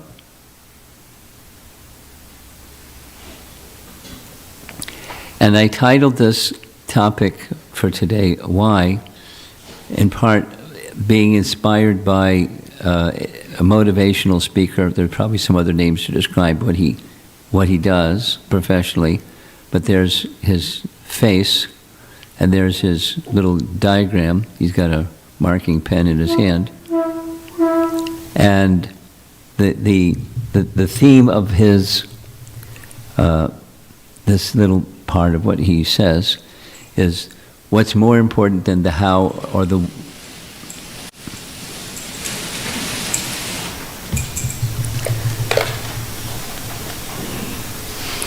what's more important than the how or the what? At the center is the why. And the answer, this is my one way of explaining how this applies to Japa Retreat. I mentioned it before, saying it again. It's not at all uncommon. It's common that people will ask the how question or the what question. And one of our sannyasis that gives consistently gives Japa retreats, he calls this the wheelbarrow. In your wheelbarrow you have tools. A Western expression. And there's this tool, there's that tool, the other tool, the other tool.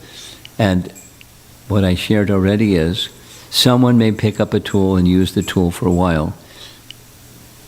But if the why isn't clear, then the affinity for that tool and the effectiveness because of the affinity for that tool subsides, and they forget the tool. And they go back to the space where, how to improve. And so my message is because the why isn't strong enough. And when the why is strong enough, any tool, there may be tools that are more effective for you or for another person or the next person. And that's fine, because we're different. But the why is a very important question. So here's his little message in a different diagram. Why is at the center? So why bhakti? That's going to be one of the questions. Or, here's an anecdotal sharing. Not too long ago, I was in Sri Lanka.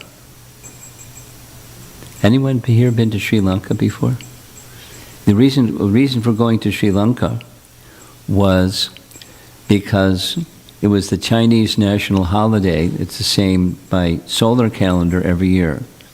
When Mao took over and kicked out the Tsar and he became the head, he wasn't Mao Zedong. Communist Party took over. So they have a national holiday. Yay! So as we have a national holiday for Independence Day and Thanksgiving, and we have national holidays, they have a 7-day national holiday. They're workaholic people, but for 7 days they don't do work because it's a national holiday. Yay!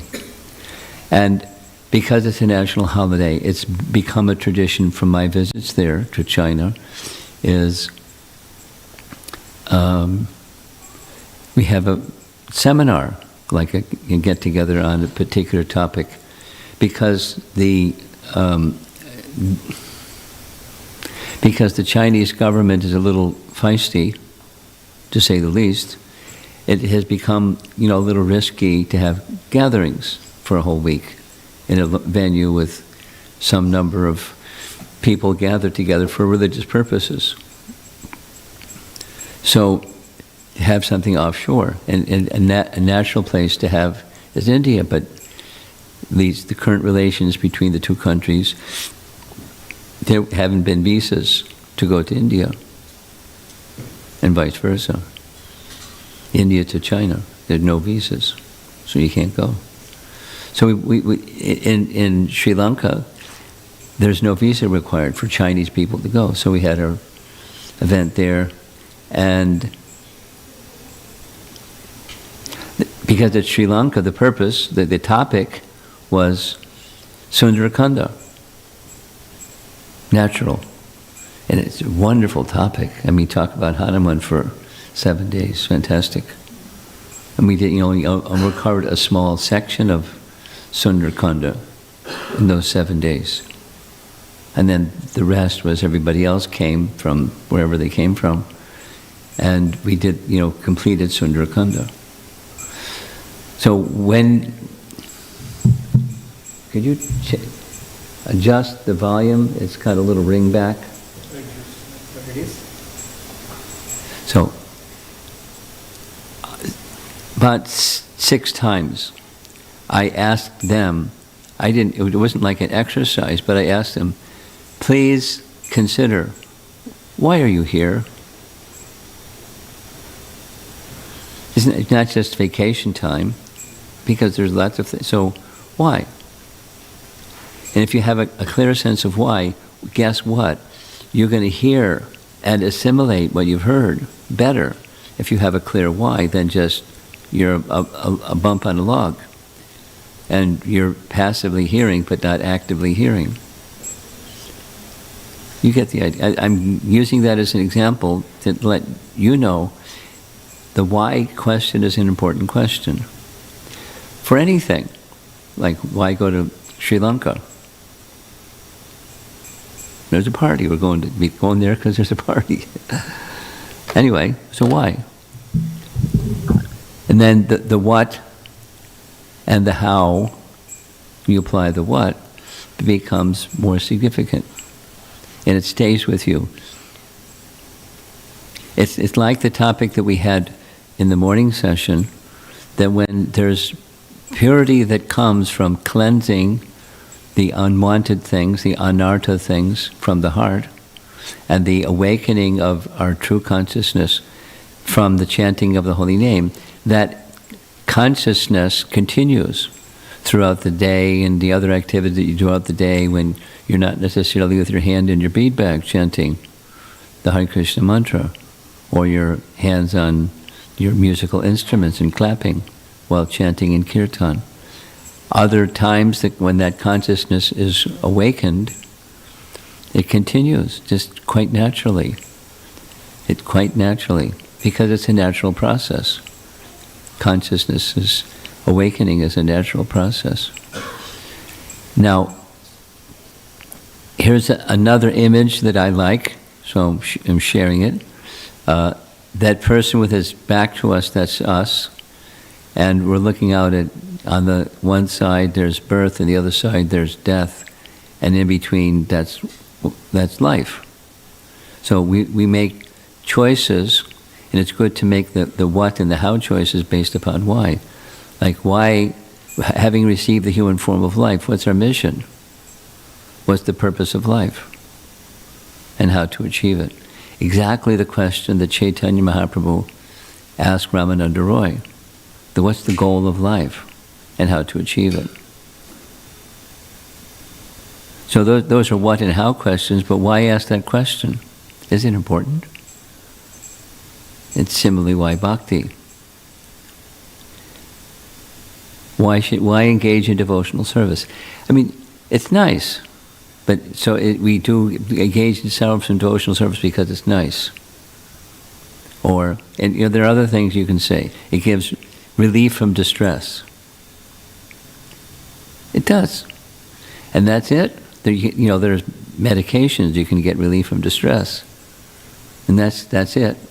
That's it? That's not it.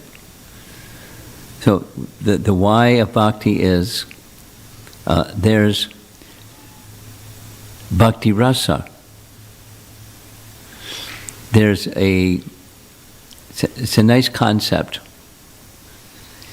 of rasa. Rasa means taste. Just like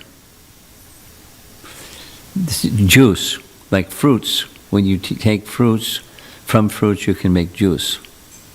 You can make pineapple juice, lemon juice, orange juice, mango juice, apple juice, and they have different flavors.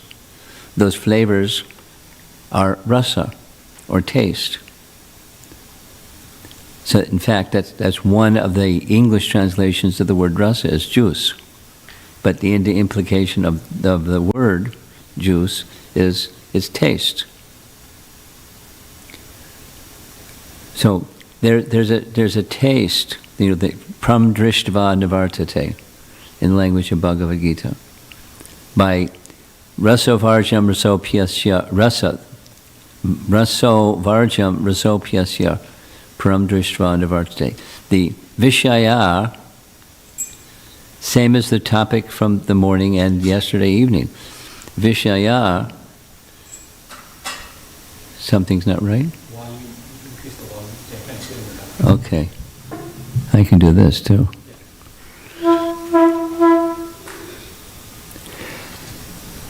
You know the verse? Do you know the verse?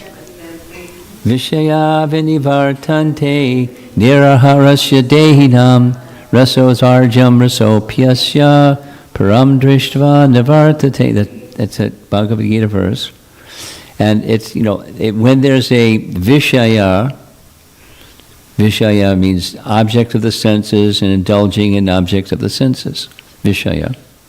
Vishya Vinivartnir Hasati. For those who are Dehinam, those who are embodied, it's a natural, insects, birds, animals, you name it. They have an affinity for enjoying. Mosquito wants blood. There's an affinity. They don't have to go to mosquito school to learn to draw blood. It's just natural, etc., etc., etc. Birds, anyway, without all examples.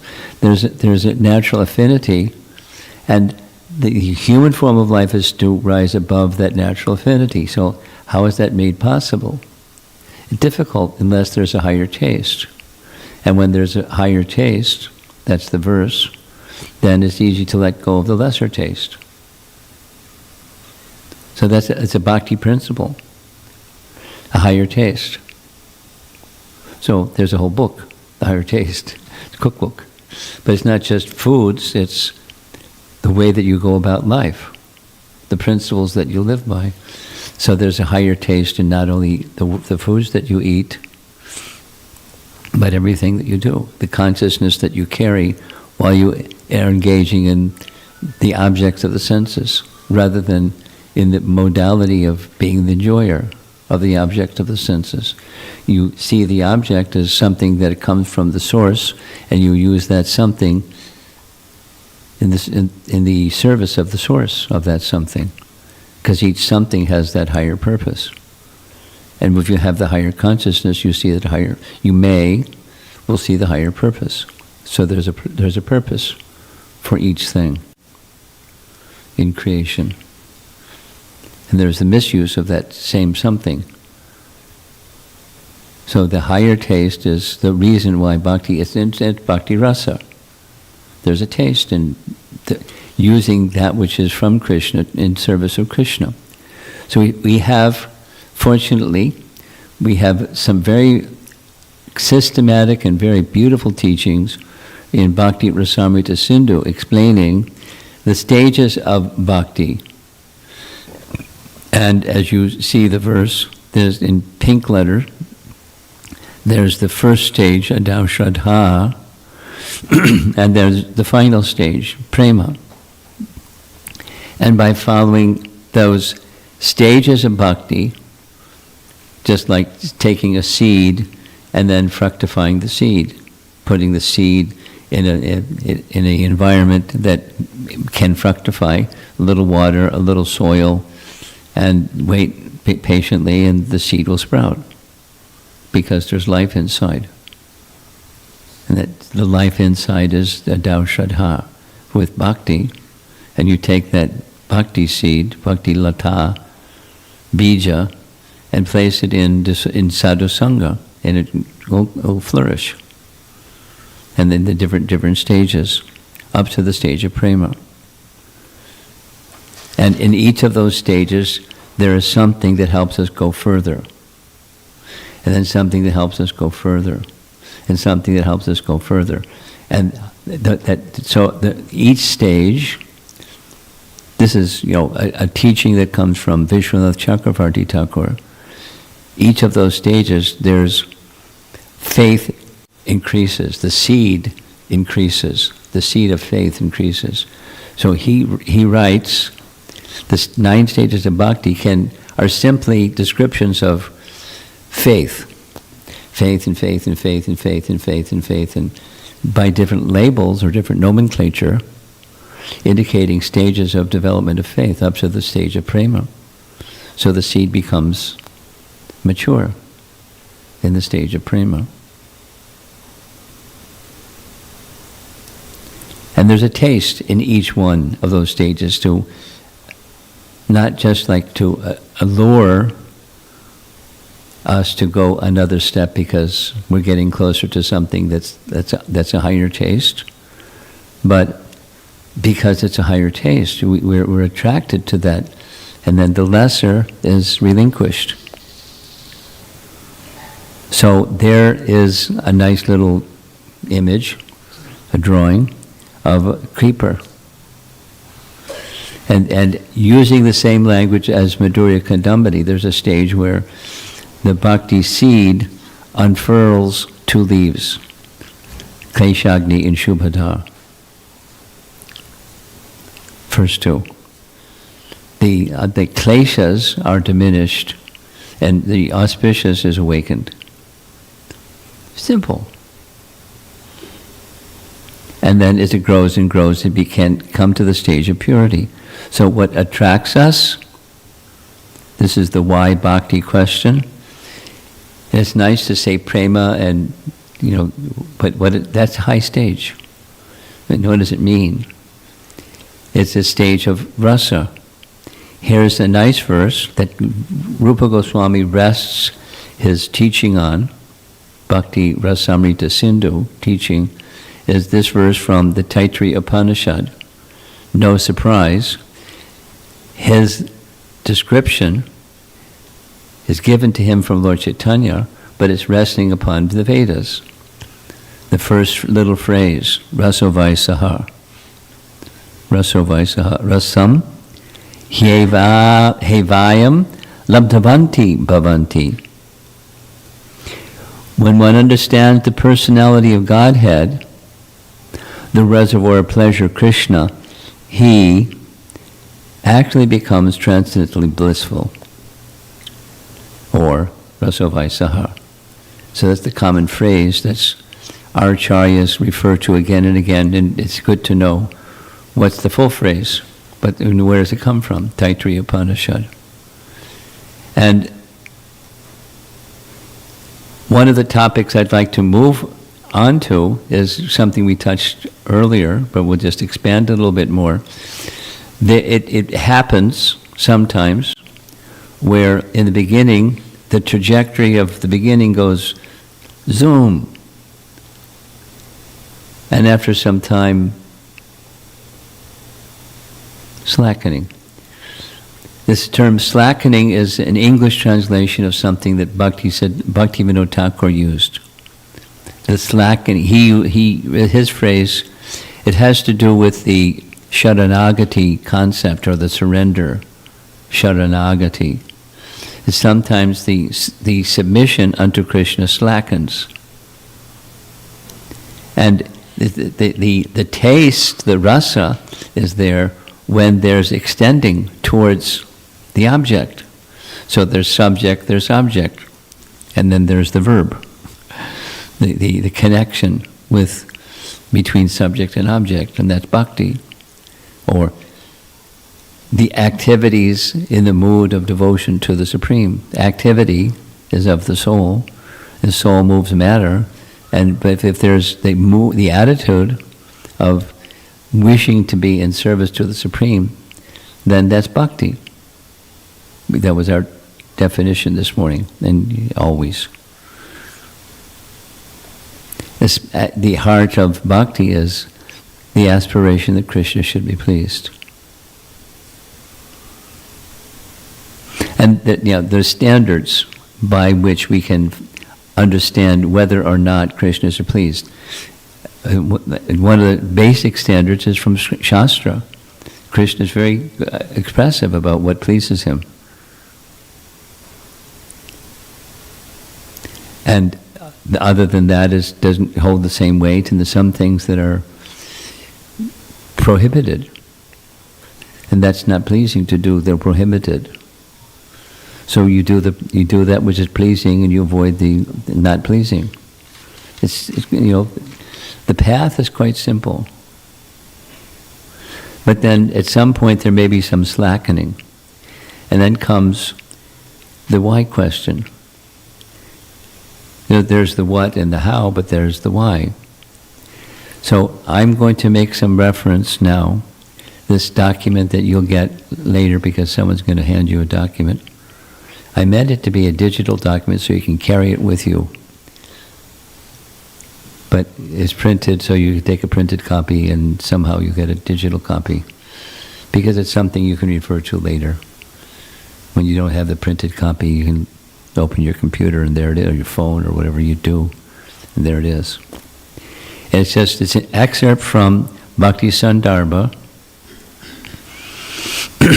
And the section, it spans a number of, it's called anuchad, or like little section texts, text number 153, anuchad, that's his term, because that's a technical term of a sandarbha, just a division. And he, Jiva Goswami, is explaining bhakti in Bhakti Sandarbha with scriptural references. And there may be this slackening dynamic in bhakti. And he asks the question, why? Why slackening? And then he gives answers. The answer he gives, it's the fruit of past life and perhaps this life, where there have been some offenses.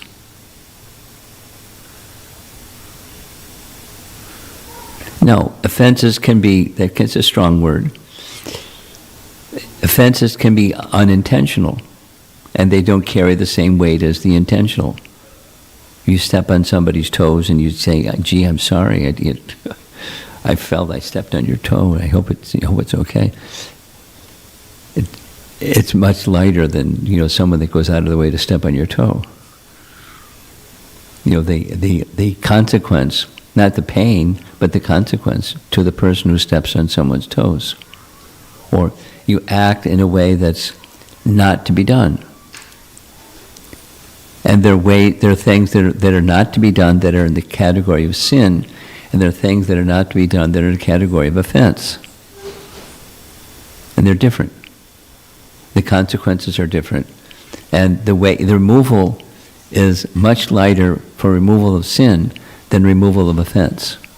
So this little section that in the Bhakti Sandarbha is describing the symptoms that one who has made some past offense, this life or previous lifetime, and they're reaping or they're exhibiting the character of that past offense. And that it's difficult because offense and the consequences of offense, specifically, the consequences of offense are not easily removed. So what do you do if you're slackening in bhakti, or your chanting is starting to go down, or your affinity, etc., ways of describing? What happens when that's diminishing or slackening? There's the why, and then there's the what to do. So the why has to do with symptoms of some previous offense. So here's this little list of 5 items is what you're going to get when you get your little document from Bhakti Sandarbha. Crookedness. No, there's the opposite. It's, satyam. It's satyam doesn't just mean, I cannot tell a lie. Cultured people, anyone with a system of values will, that's a value. Don't lie. But it's not just don't lie, it's deception. Deliberate deception. Deliberate deception that doesn't have Krishna at the center. I'm mentioning that because, a classic example from Mahabharata was Yudhisthira was known that he's a Kshatriya, but he was always truthful. When he was, Anakundundubi, that's not him, it's Vasudeva, but truthful, acknowledged as being very pure and non-deceiving others, intentionally or otherwise, presenting oneself dishonestly, not just speaking a lie. There are persons that are habitual liars, and they don't even know they're doing it because it's just so habitual. And though it's not pleasing. Not pleasing to Krishna, that's for sure. It's not pleasing to people who hear that what they know is not truthful. But it's not just words, it's behaviors. Again, this point, something that's inside comes out. So why is that tendency there? The document that you receive has some examples from Scripture, because that's Jiva Goswami's method. He doesn't just write extemporaneously. He's following statements of Scripture and extracting. So, kautilyam, crookedness. And he makes a connection, we'll see at the very end of the list of 5 is pride. And his indication is crookedness, this number 1 in the list of 5, is rooted in number 5. You know, why does someone, because they want recognition in this way, that way, or the other way.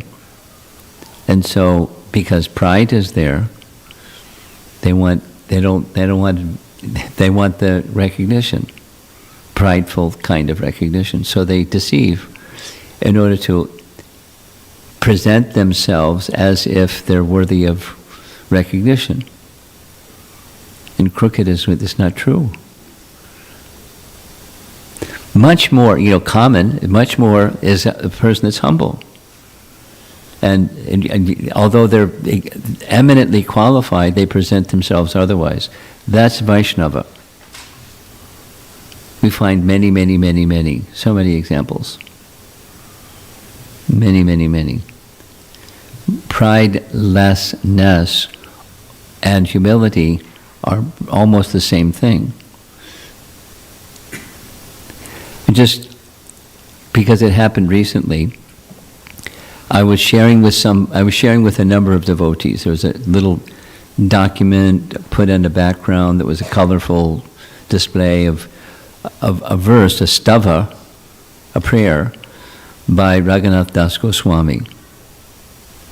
And he was praying to Srimati Radharani.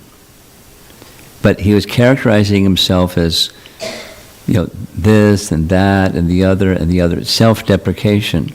But it wasn't a low self-esteem kind of self-deprecation. It was his humility. And the humility of a spiritually elevated person can be embarrassing. How can they? But it's not cosmetic. They're not portraying themselves so that people will go, oh, that this fellow is really humble or she is really humble. They're really humble. And they feel this way about themselves. They're not qualified. And they have this obstacle and the other obstacle blocking their way from pleasing, in this case, because Raghunath Das Goswami had great attachment to Radhakund and Srimati Radharani in Govardhan Hill. Profound. So I'm not qualified, and here's my disqualifications, A, B, C, D.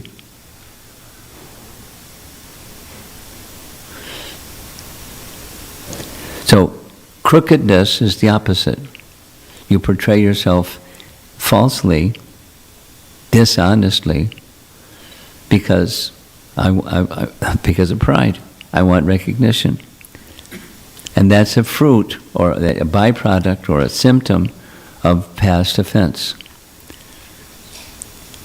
He moves on. You'll get this document that covers these verses. Ashraddha, Shraddha, and its opposite, Ashraddha. And that real faith is in transcendence, faith in Krishna. And how do we know Krishna? Through Shastra. So my lack of faith in Krishna is manifest, a symptom of not full faith in Shastra. Not believing in the Lord's name, himself, his devotee.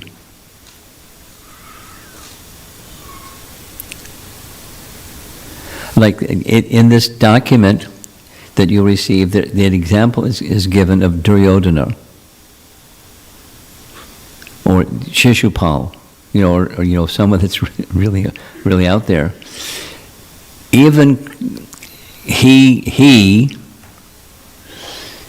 Duryodhana, in a certain circumstance, he wanted to impress Krishna because he knew Krishna was partial to the Pandavas, and the Pandavas were his arch enemies.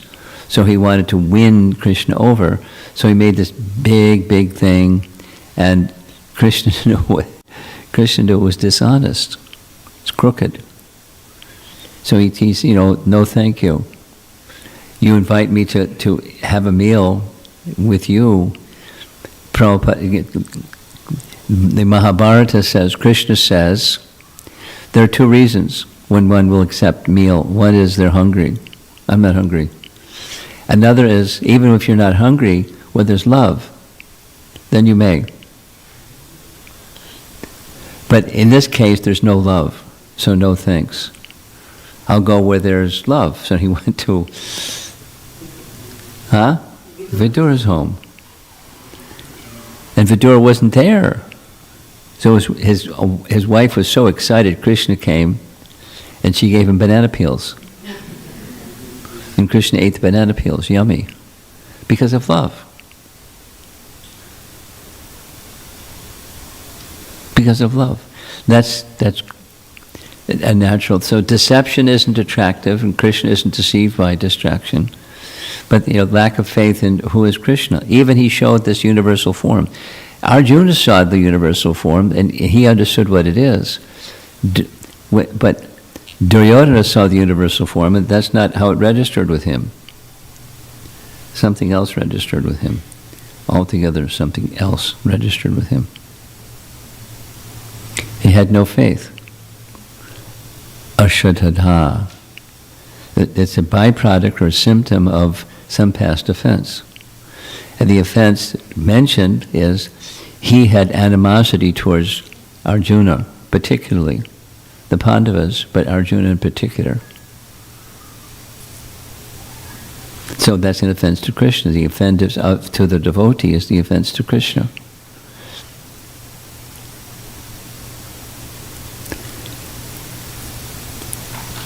Again, we have this document. You can read it over.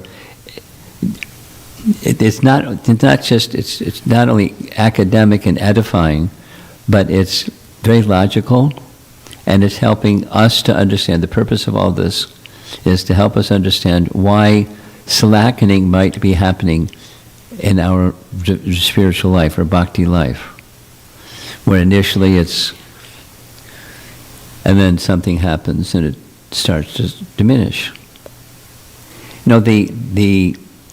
I call it the sine curve. There are periods when the enthusiasm is higher, and then it wanes, and it goes back up again, and it wanes. That's natural. It's natural in terms of material conditioning. It's quite natural.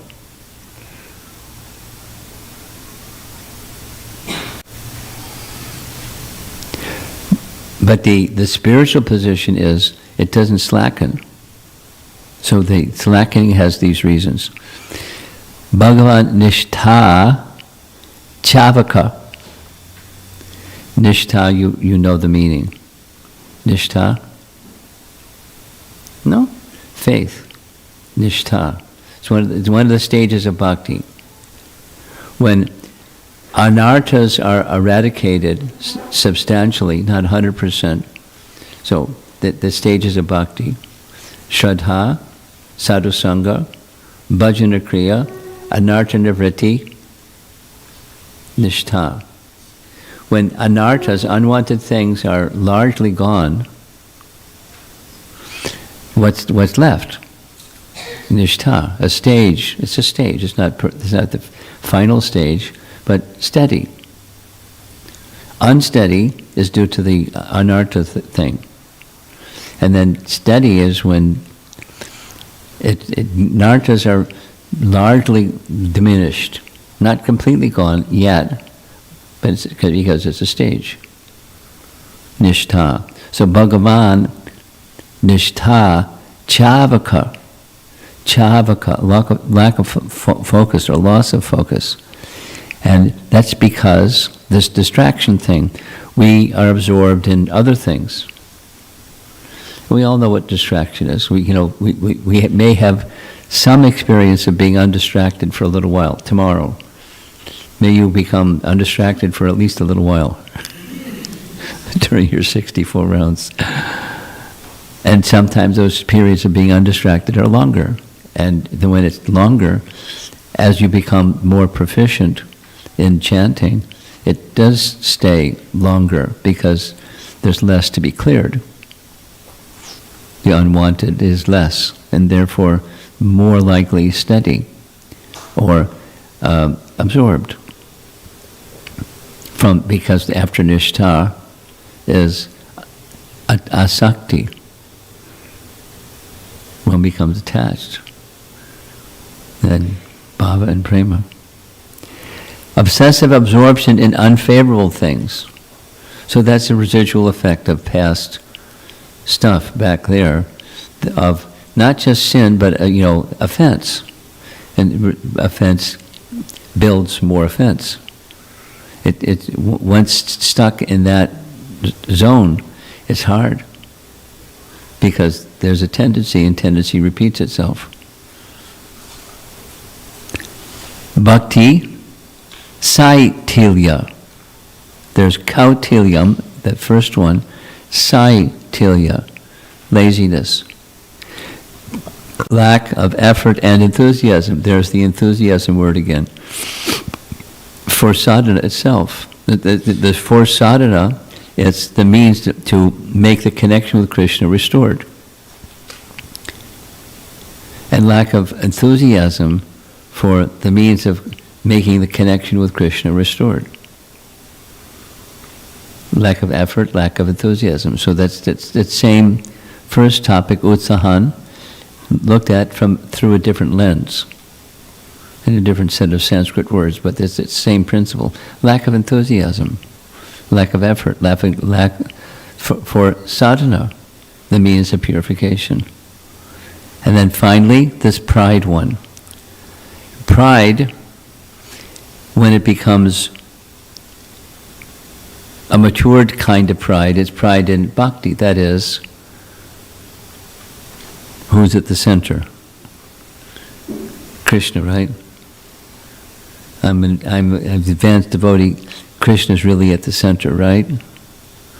And if recognition that I'm not at the center comes from someone other, some other devotee, I'm become unhappy, or may say and do things that are not nice because of pride. So that this is a stage. This is a nice little section, but it's all in response, specifically in Bhakti Sandarbha, it's in response to why is there a slackening in bhakti.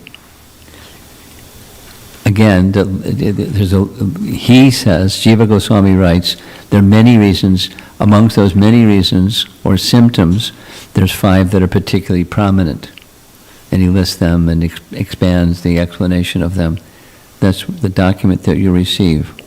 So what to do? That's what we're doing here. Sankalpa, to restore rasa.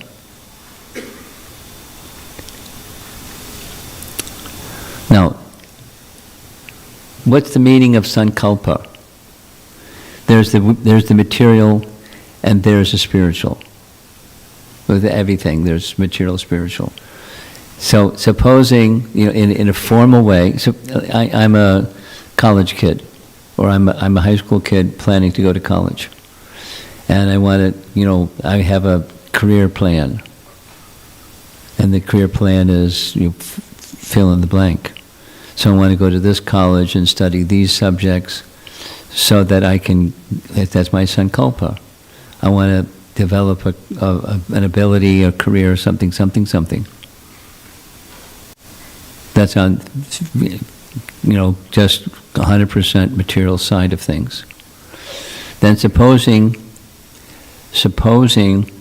there's a yajna this is described by Jiva Goswami very nicely, that why Vyasadeva divided the Vedas into 4. This is in Tattva Sandarbha.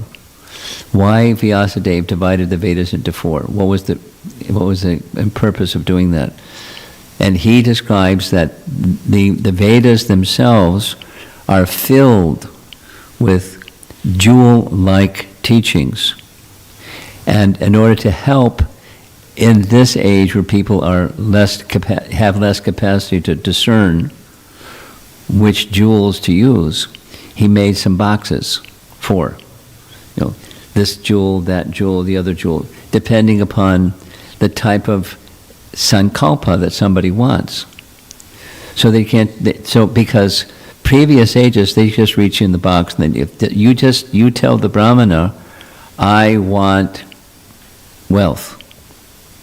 Okay, here's a yagya you can do to get wealth, karmakanda. Vast portion of the Vedas is that, karmakanda. Or I want a good husband or a good wife. So there's a yagya for that. There are certain mantras, procedures, etc., etc. So he, Vyas, made it easier for the brahmanas in the future that wouldn't have that same. They could just reach into the big box and take out all the necessary mantras and perform the yagya, because the person who is engaging the brahmana must tell the brahmana, this is my sankalpa. So, according to sankalpa, he'll conduct a yagya, and the yagya is to fulfill that sankalpa. It's karma kanda portion of the Vedas. And here's a very interesting example. Janamejaya, the son of Maharaj Parikshit, was so upset that his father was killed by Takshaka that he wanted to kill all the serpents on the surface of the earth. So he engaged brahmanas to do that, and all the serpents come flying through the sky and landing at the yagya, because the sankalpa was rid the surface of the earth of all serpents. And it worked until it was stopped, because, my dear Janamejaya, you're the king, and I understand you're upset, but all the serpents didn't do this. It's a little bit like Dhruva when he was angry that his brother was killed by the yakshas. So he started slaughtering all the yakshas. Swayambhuva tapped him on the shoulder and said, Dhruva, wasn't all the yakshas. Stop. That was it. He stopped. But through Vedic process, sankalpa is very important. So for us, having a sankalpa is very important.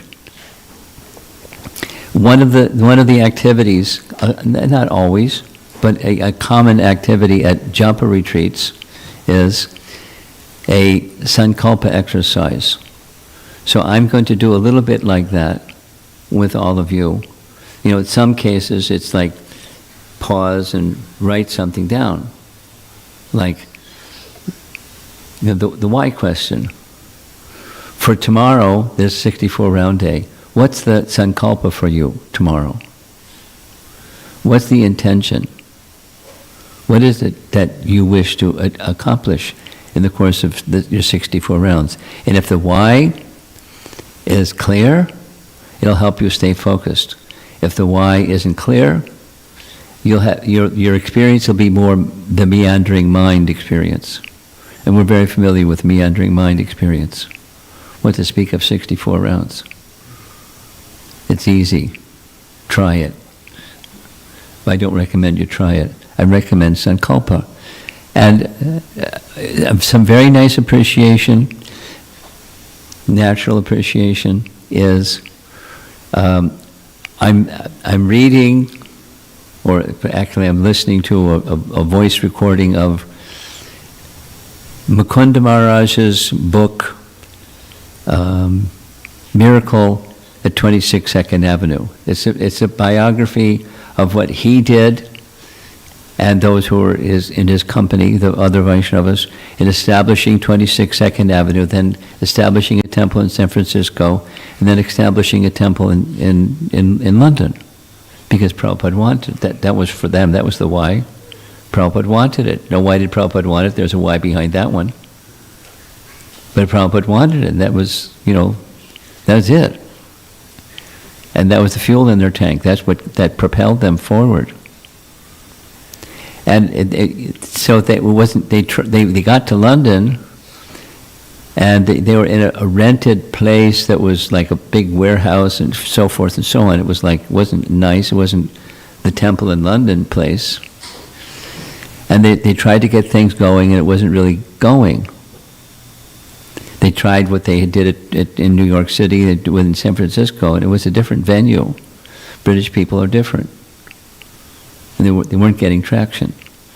So they came up with this little idea. Let's have a big event. Invite VIP people. So maybe because it seems like in England, knowing people is really important to get stuff done. Whereas in the West, it was just, you do something that's attractive. And anyway, there was a different formula. So they got this bright idea. I'm just sharing this because it connects with this Sankalpa idea or concept. They decided to have an event and invite people that they knew and people whose names they had heard of but they didn't know. And one of the invitations they sent was to the Beatles. And much to their surprise, they got a reply from George Harrison, who they had never met, he had never met them. But he replied, indicating, there's a spark. And the indication was, sorry, but I won't be able to attend. Something very short, but enough as important and busy and etc. as he was, he responded because he had an interest, and that interest grew in the association of devotees and Prabhupada and so forth and so on, and it grew and it grew and it grew, and it became, to the point where when the Beatles, most influential people perhaps in the world during that era, he started writing his own music, and as you know, My Sweet Lord, the lyrics, it's his heart along with the musicality. I really want to know you, I really want to see you, I really want to be with you. It was like that. He was calling out from his heart. That was his sankalpa.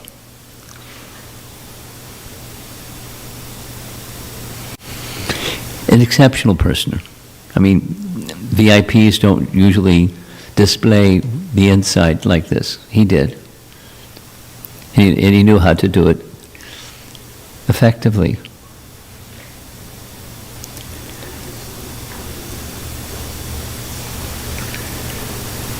It's 20 after 5. I'm going to tell a couple little stories. Here's one little story. At a certain point in time, his interest in Krishna Bhakti had grown, and he liked Jamuna's cooking. Everyone will like Jamuna's cooking, and he liked her voice. And he said to her, this is all 6 of them. She was like the lead singer often, and in subjects. And she told me this. He asked her, Jamuna, your voice is so amazing. If you like, I can make you famous. I know how to do it. And she said, let me think about it. The next day she said, no. Here's $1 million or $10 million or whatever. No, thank you. I don't want fame. I don't want that lifestyle. I just want to sing for Krishna. Then he said, okay, let's make a recording and you can sing for Krishna. Because I know how to do that too. So they did it. and they, it became a #1 record in all of Europe, and then in America. You're just saying Hare Krishna with that gong at the end. Maybe some of you don't know about that. It was a big thing. It was #1 for months. And that's in that era, that was like, you can't go higher than that. That's the highest you can go.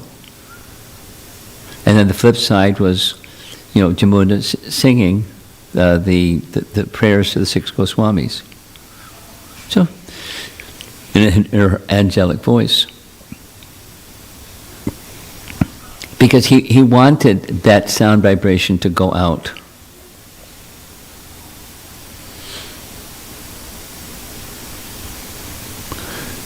There's more. I'll keep moving. Here's one more. At a certain point in time, he was a witness on a witness stand because a burglar broke into their house and tried to steal. So he had a bedroom upstairs, and he heard the burglar downstairs, and he came to the edge of the railing, looking over the railing, and saw the burglar. And he wanted to protect his wife and not just like protect the guy from stealing stuff. So what did he do? At the top of his lungs, this was a testimony in a trial when they caught the burglar, and he was called to be a witness. So this is his testimony in a courtroom. He screamed the Hare Krishna mantra at the top of his lungs and ran down the stairs, and the burglar ran from the house. It was like the man had some weapons in his hand, and George didn't have weapons in his hand. He had the Maha Mantra, and the man ran from the house. He had such faith in the holy name, risk his life to protect his wife, not his possessions, to protect his wife, with faith in the holy name. He was an amazing personality. And other recordings along the same line. So his faith, his sankalpa was, as his songs say, and his life. So he's an exceptional Vaishnava. He never received Diksha because there was some discussion between the two of them, Prabhupada and George Harrison, and Prabhupada said, you can do much more this way. So his interest is in expanding the message, the sound vibration of the Hare Krishna mantra. And George could do that. He felt, Prabhupada made a decision, he could do that more effectively if he wasn't his disciple, but just as a musician. And it's, it's coming from him. Amazing. So, let us do this little sankalpa exercise. Some of you have paper, I see. Everyone has a phone or 2 or 3. So literally, you'll take 5 minutes, 3 minutes, and write something. So it's like, your roadmap for tomorrow, your sankalpa for tomorrow. And I'll stop speaking. And I'll give you a hint. This will also be circulated. This is going to be my sankalpa. It's a private, open secret. You saw this before. You'll receive a copy. You don't have to take pictures. You'll receive a copy. Digital copy. And, it's just be present with Krishna, with his holy name, and with the understanding Krishna's present with you. You're with Krishna, you make that commitment, he's with you. He's with you anyways, but you make that commitment, then it becomes consciousness rather than just, existential. Okay.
there's enough heads that have gone up, so that means we can move on. I want to do two more things in the time that we have together. One is see if there's some discussion topics that you'd like to bring up. And then the final is, there's a little recording of Srila Prabhupada chanting japa. And we can chant japa with Srila Prabhupada for a little while. It goes on for more than a little while, but that's okay. Just practical application of our sankalpa. So any comments or questions?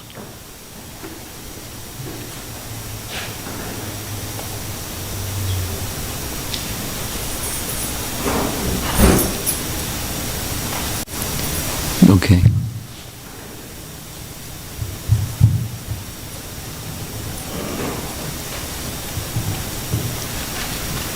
Two questions. The first is seeking clarification in the first section where you're talking about how slackening of bhakti happens based on Jiva Swami's explanation. Towards the end of your talk on that section you were speaking, you said that Jiva Swami presents several reasons why slackening can happen, but these are 5 prominent ones? Yes. And he points to the final one, number 5, Right. pride. And that, so pride is behind all of them. You know, a particular characteristic of false ego. So, my question was, can slackening happen not just because of, or not necessarily because of offense, either in this or previous life, but also just because of conditioning? Like Yeah, but that's what's conditioning. You know, conditioning is a makeup of this and previous lives. Influences acting on us and choices that we make. And thus, you'll say somebody, you know, bad association, there can be conditioning due to bad association with, you know, from scripture and from our own practical experience. Someone can go away through conditioning and tendencies. It's okay. So they're not separate. The other question is related to sankalpa.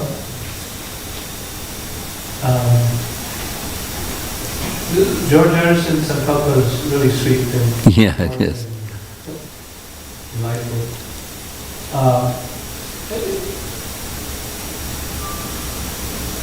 As one progresses, or assuming one progresses, does the sankalpa become, can it still be sort of at this sort of, you know, what I'm getting at is, does it sometimes become more specific, like Yeah. specific form of the law that you wish Yeah. to see, specific rasa that you'd like Yes, to see? yes. The sankalpa can be certainly refined.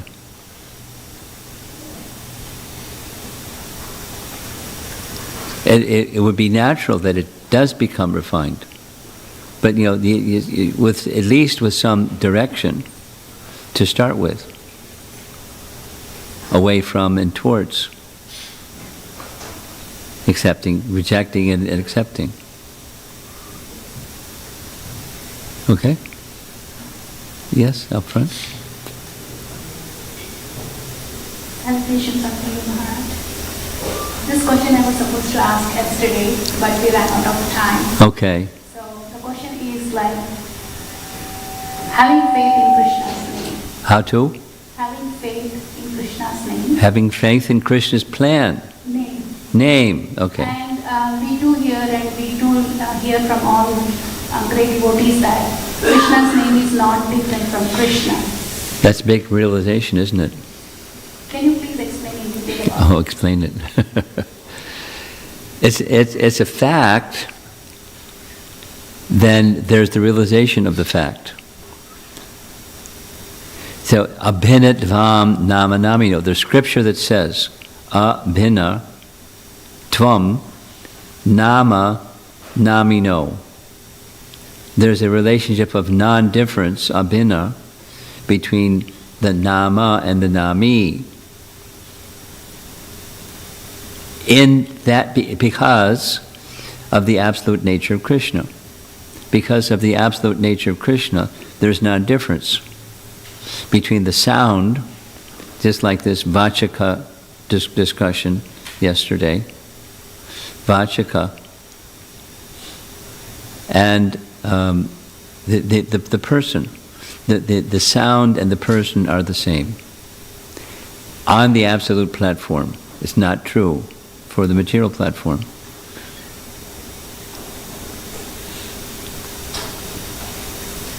So the principle, supposing I'm not on the absolute platform yet, some of us. So then what? Then it's a question of faith. Faith resting upon what? Shastra. Can I place my faith in Shastra? So back to these 5, not having faith in the Shastra. Then, I'm not going to progress so nicely, as nicely as if I have faith. Supposing I have faith but not realization. Most of us. Some faith, but not complete faith. Yet. Because complete faith means the absolute position has been achieved. Not just the practice, but it's been achieved. I have realization of, but I don't have the realization yet. But I have faith, and then faith is variable. The sine curve. So then now, what to do? That's the why. Then what to do? Corresponding to one's faith, one continues. And let me take up those activities that can nourish and nurture my faith, starting with sadhusanga. And striving for sincerity in the application of that which I have received through, just like what we're doing today, and then what we're going to do tomorrow, and then what we're going to do the next day, and the next week, and the next so forth. So carry with you that association. It's different, but it's a little bit similar, related to the question Jivan asked, or question raised about inclination propensities. Here's a phrase that Prabhupada used often. There's this English phrase, practice makes perfect. And then there's another, by you practice something, it becomes second, this is Prabhupada's phrase, it becomes second nature. Like a parent training a child. The ideal parent is modeling, not just telling, but by the child seeing, and then it becomes part of their life. Because practice, it becomes, one's second nature becomes the same as first nature, your actual nature, by practicing something. But through association, you practice naturally. Here's a nice example I like, is Prabhupada describing in his childhood, his father was a devotee of Radha Govinda, and he worshipped Radha Govinda deity. So his son would sit there and watch his father worship Radha Govinda. And at a certain point, his son asked, "Can I have?" And then, so he became a devotee of Radha Govinda. It becomes second nature by practice. Becomes second nature. It's just easy. You don't have to think about it. You think about it in a Krishna conscious way, but you don't have to like riding a bicycle. That's a motor skill, but when you first learn to ride a bicycle, it's awkward. or first learn to drive a car. It's awkward. And then it becomes second nature. That's motor skills. And then there's consciousness skills. You practice at something because it's, especially when it's inherently transcendental, like the name of Krishna and the person are non-different. And so that's why I like this one. Whoops, where'd it go?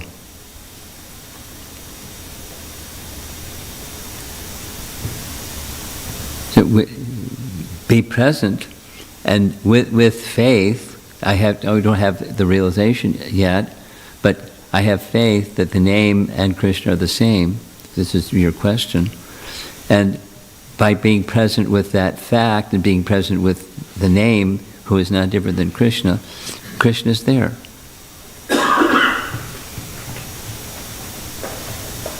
Thank you very much. Okay. So Maharaj, we saw that Satyam is not being truthful without Krishna in the center. So does that mean that it's okay to not be truthful when Krishna is in the center? Yes. But who's going to be the judge of who's at the center? Like Yudhisthira, he hesitated.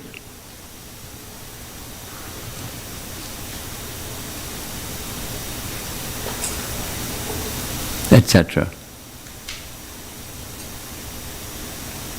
And the other thing is, so all these 5 that we saw, or from our past life or from this life? Both. Either or both.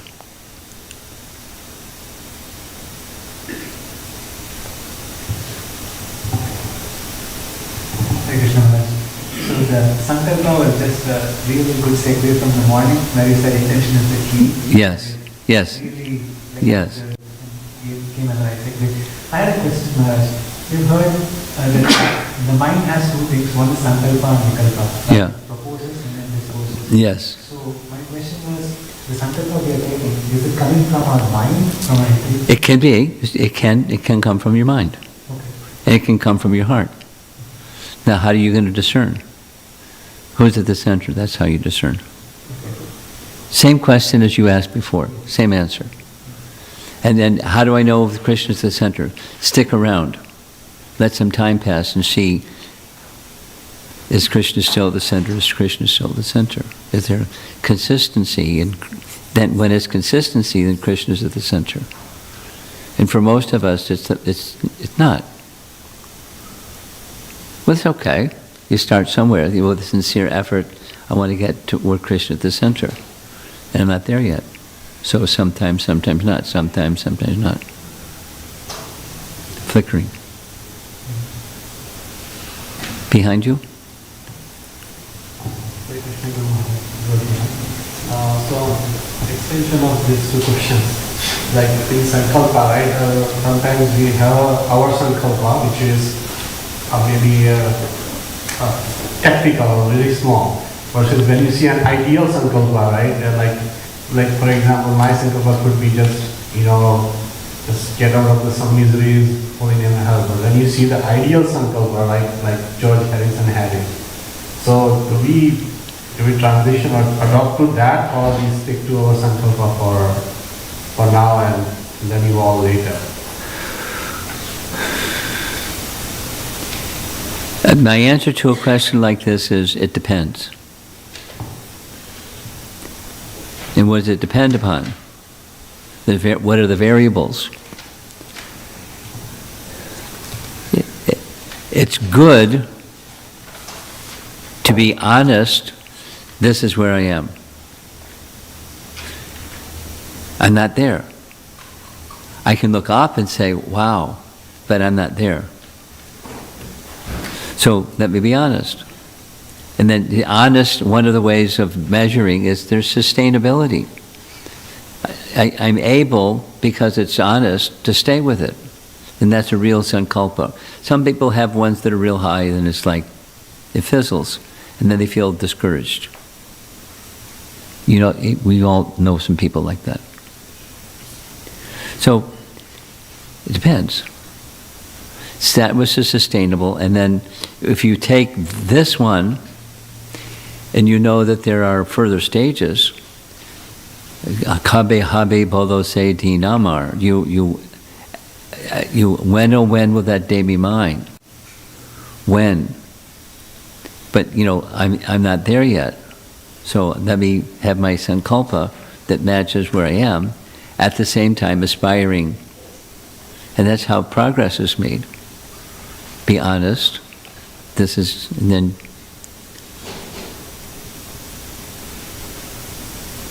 okay. Over here. Behind you. Krishna Maharaj. So my question is, at least personally, I feel that it's really easy to get attached to the number of rounds that we chant and feel a sense of accomplishment, especially when, tomorrow it's referred to as 64 round day. And when we take the Harinam vows, people vow that they'll chant minimum 16. Yes. I feel that personally, on the rare occasion that I do get absorbed in my chanting, the moment I reach the head beat or I have to move my counter to signal that I chanted another round, I get pulled out because the mind automatically, very quickly feels a sense of achievement and relief. Very quickly, you speak quickly. Very quickly what? So, just the last part, not the whole thing. Yeah, after one round is chanted, and I have to move my counter beat to signal that I finished the round. Okay. My mind immediately gets pulled out and starts feeling a sense of achievement. That's okay. Just be honest. And achieve. And know from Scripture, that's not going to satisfy me. But that's where I am. And then what's going to satisfy me? That's sustainable, something I can connect with and stay there for a while. So you be stanes to takshutikatam tanavat, this correction of this 10:14:3. The goal of life and the means to achieve it. Stanes to tak, stay in your position. Don't. It's okay. Feel a sense of achievement that you move your counter beads this many times, and more times tomorrow than other days, and that's fine. And is there, look inside, is that satisfaction? Something. Certainly something. Yay, 64 rounds, yay. Thank you, Maharaj. So, sang satir haritoshanam. One feels satisfied when Krishna is satisfied. Krishna doesn't want just numbers, Krishna wants our heart. But, for the time being, I am where I am. So numbers are important. So Krishna, please accept my numbers. Okay. Yes. I don't know if that's an appropriate question, but I'd like to ask. Interesting preamble. If you could share your experience, Maharaj. It's not appropriate. Anyone else? Back there.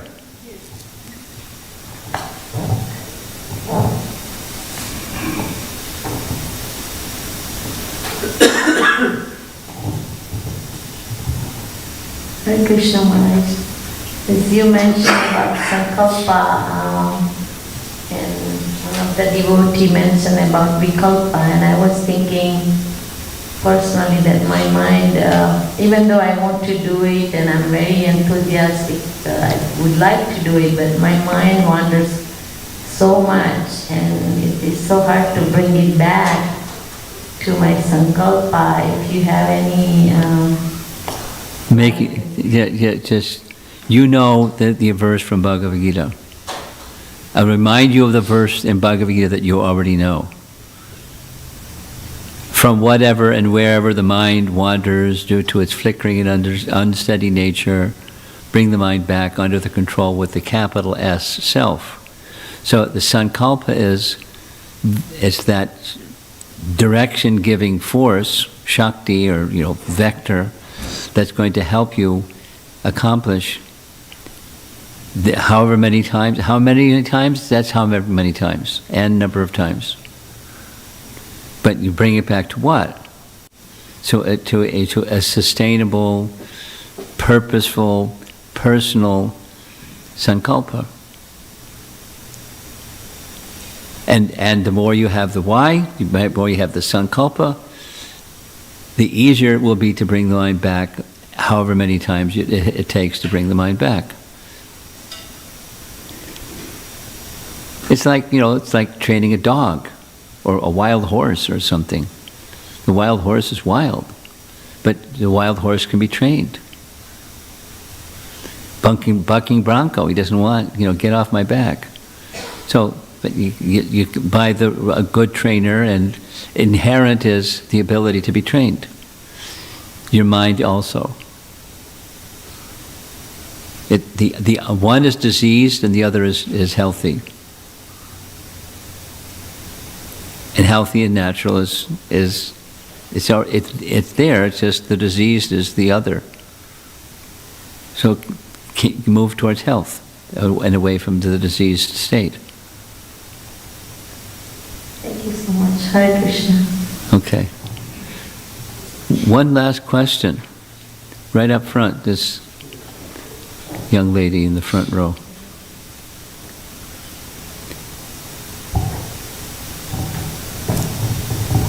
Hare Krishna, Maharaj.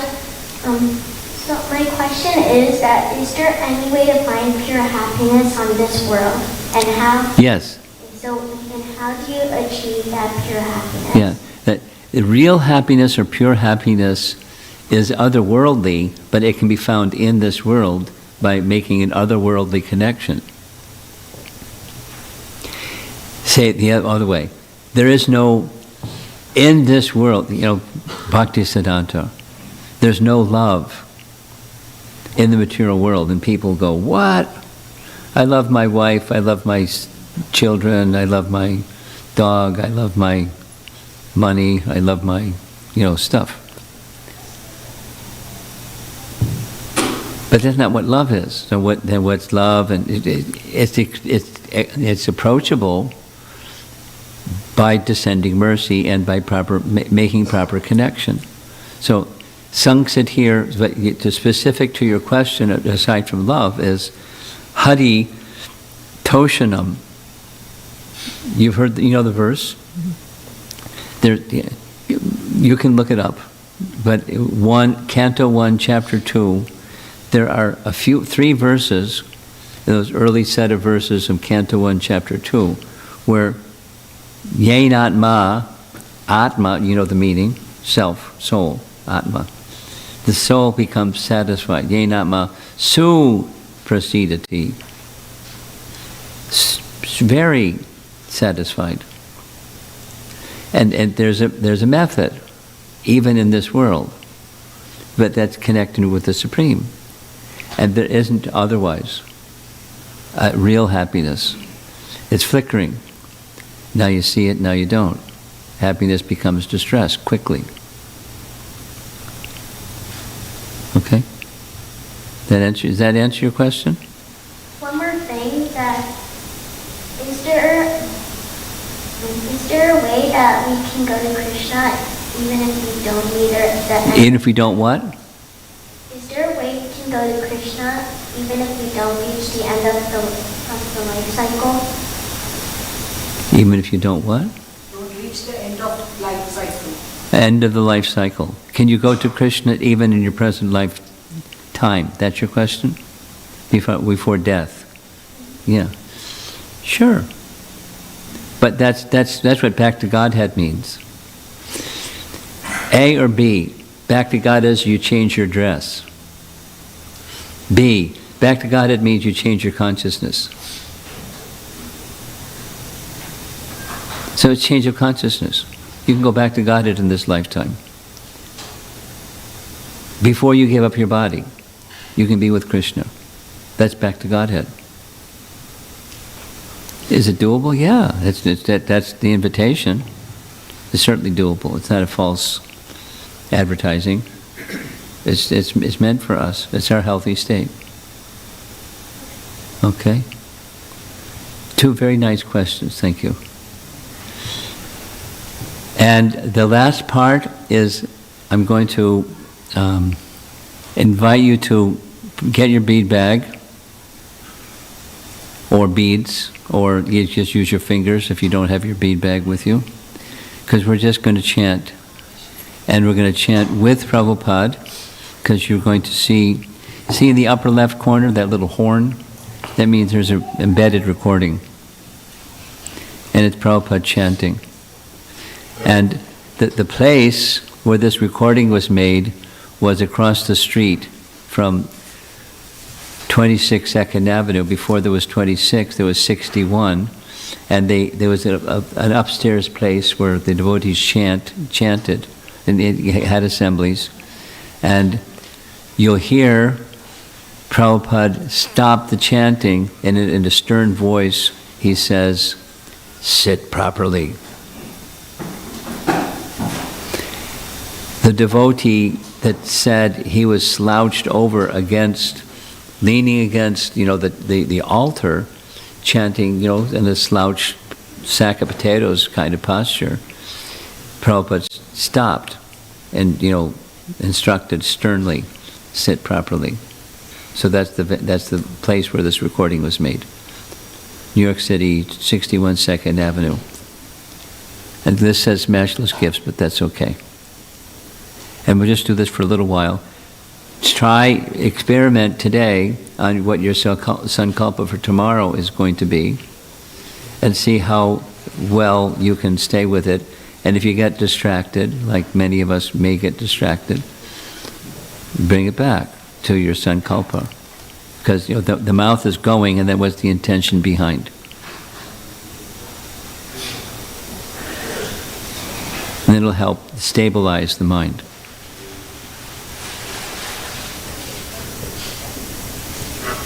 Oh boy.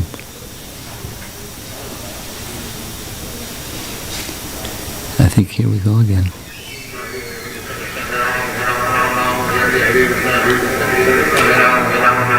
Chanting swiftly. Krishna, Krishna.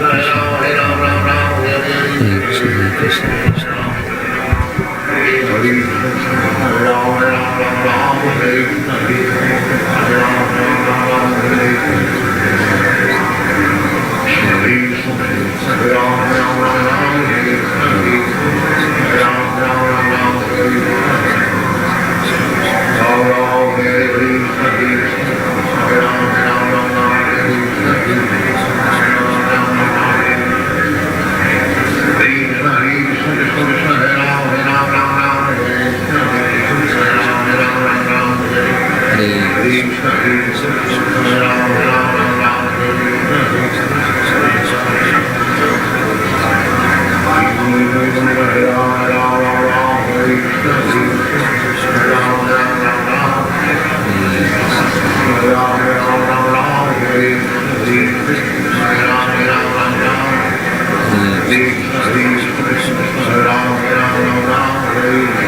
Rama, Hare Rama, Rama Rama, Hare Hare, Hare Krishna, Hare Krishna, Rama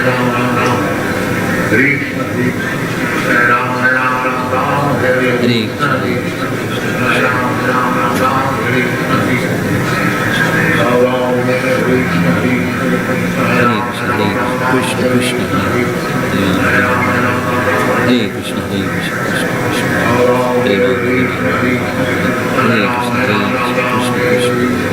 Ram Hare Krishna Hare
Krishna Hare Ram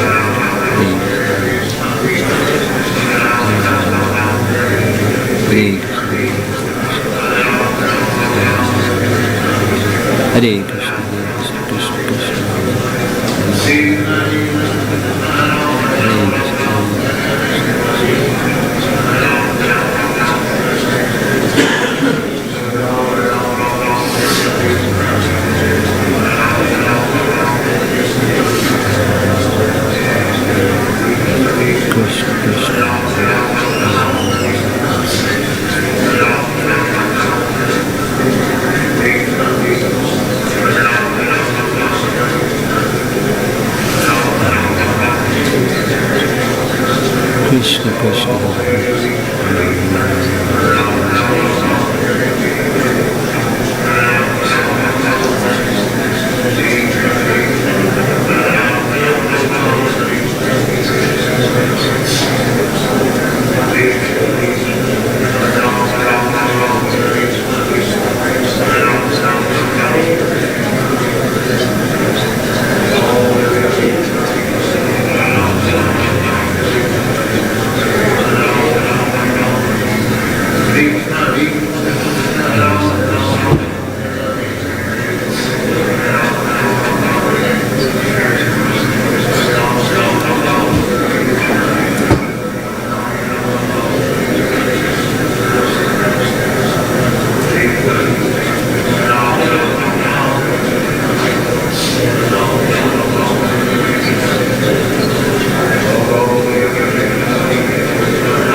Krishna Krishna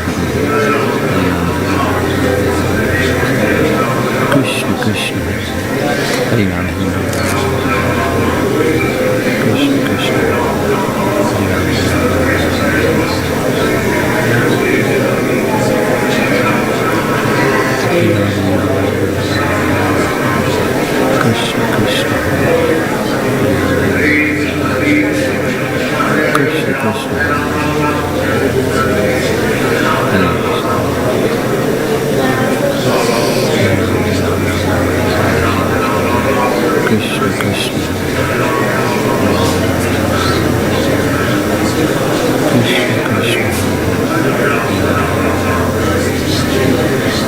Krishna Krishna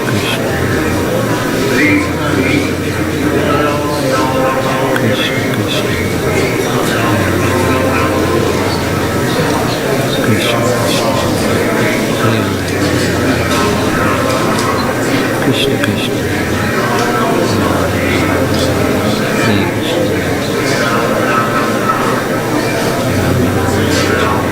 Hare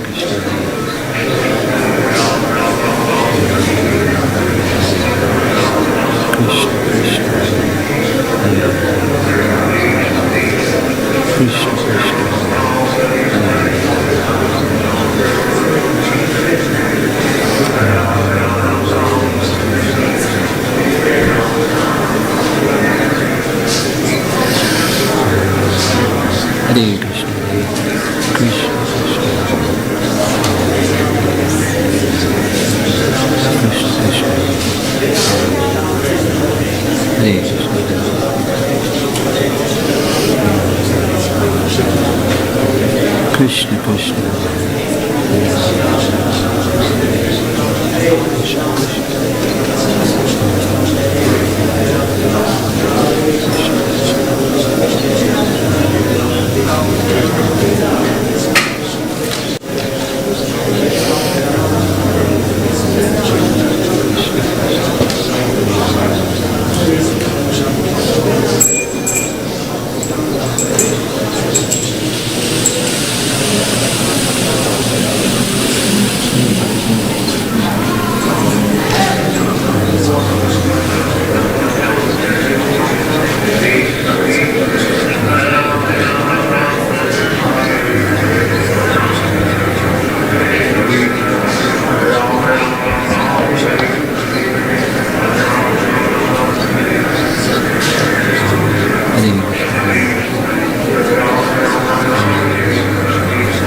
Krishna Krishna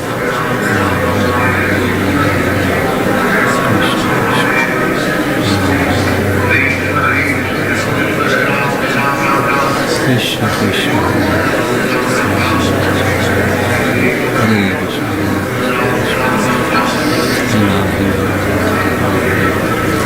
Krishna Krishna Krishna Krishna Hare Krishna Krishna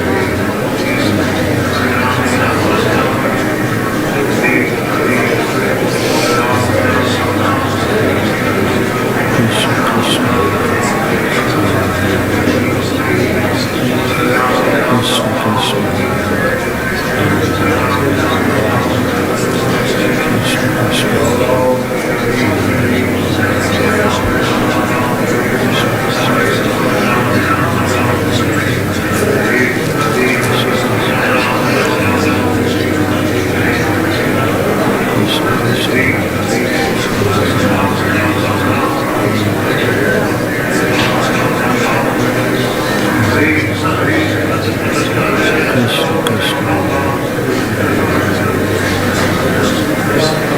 Krishna Krishna Hare Krishna Krishna Krishna Krishna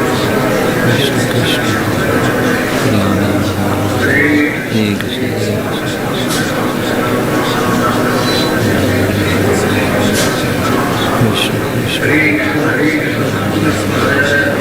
Hare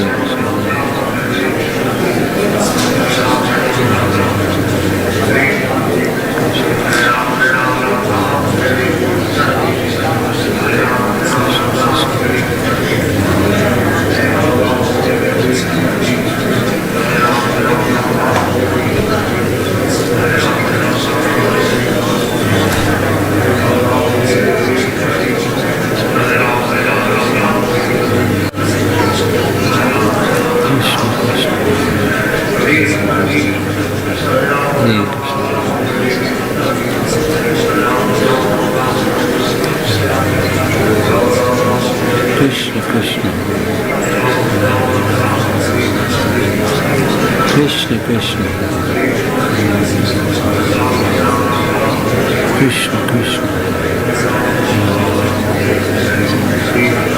Krishna Krishna.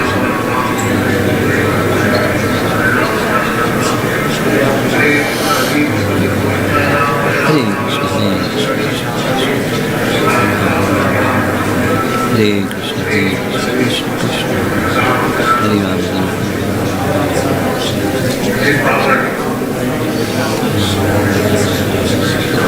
Krishna Krishna.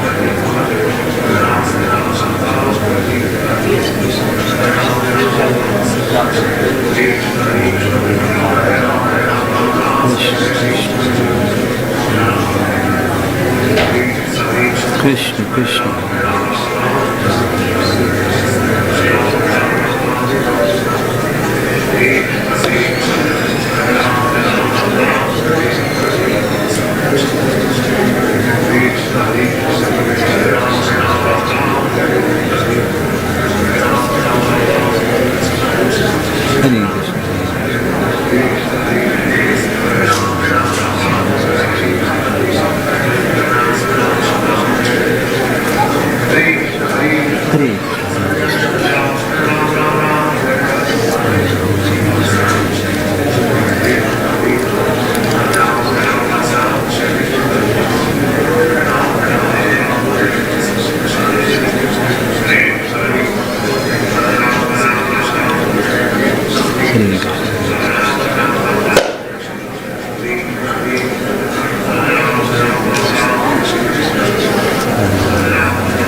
Krishna Krishna.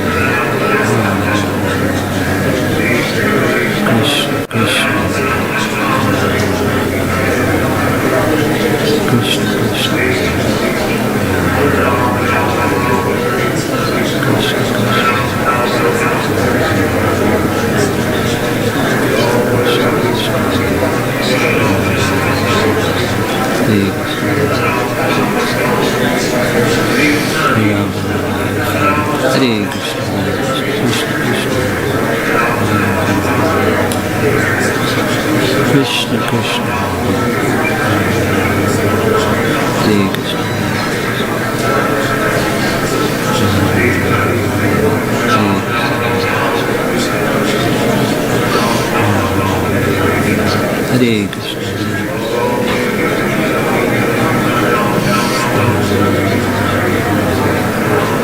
Krishna Krishna. Krishna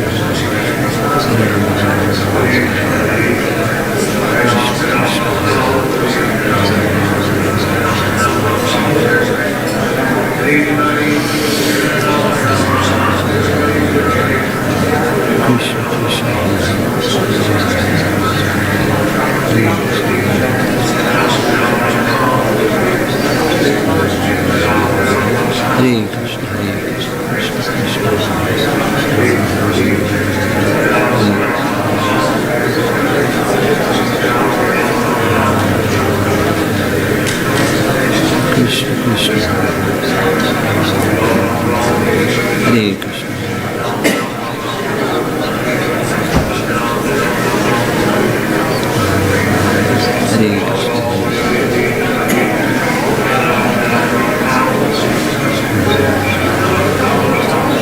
Krishna, Krishna Krishna, Hare Krishna, Hare Krishna. Krishna Krishna.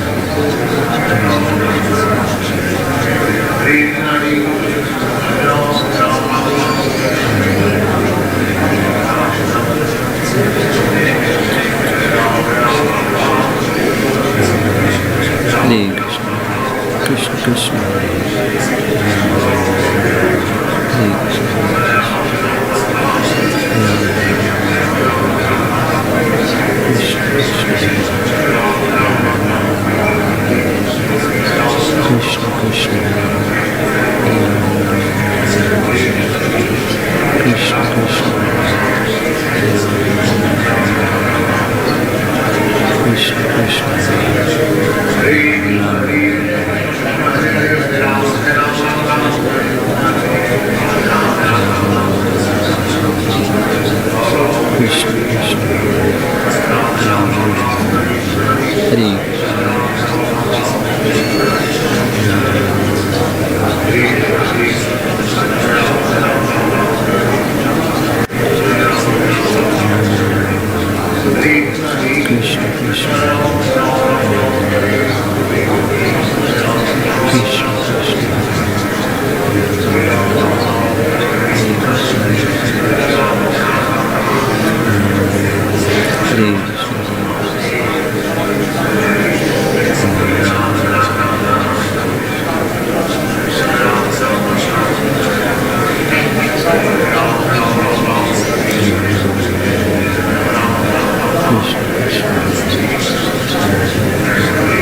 Hare Krishna, Krishna. Krishna, Krishna. Hare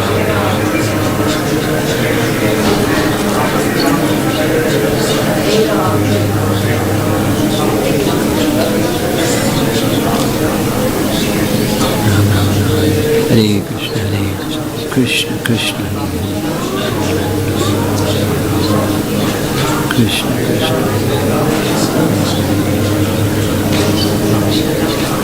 Krishna, Hare Krishna, Krishna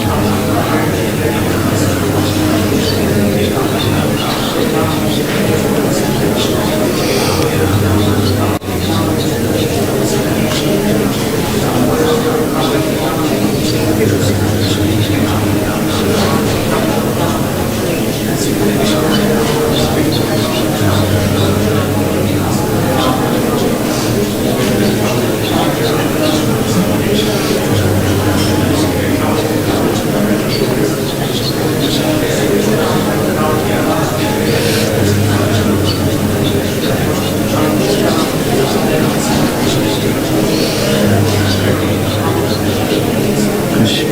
Krishna,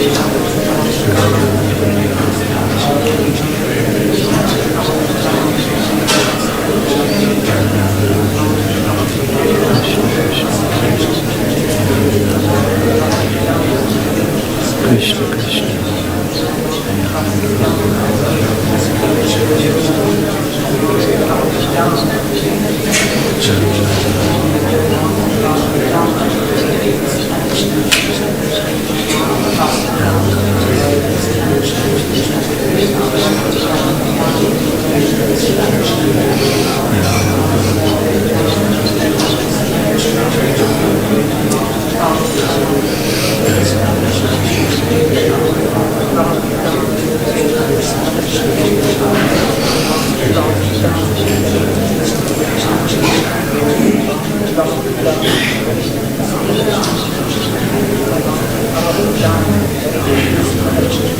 Krishna Krishna. Krishna Krishna.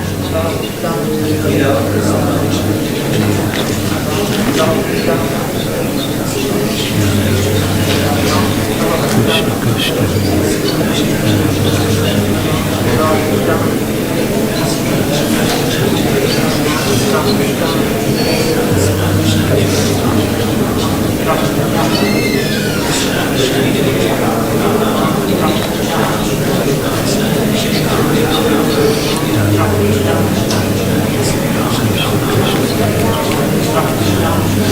Hare Krishna, Hare Krishna, Krishna Krishna, Hare Hare, Hare Rama, Hare Rama, Hare Krishna, Hare Krishna,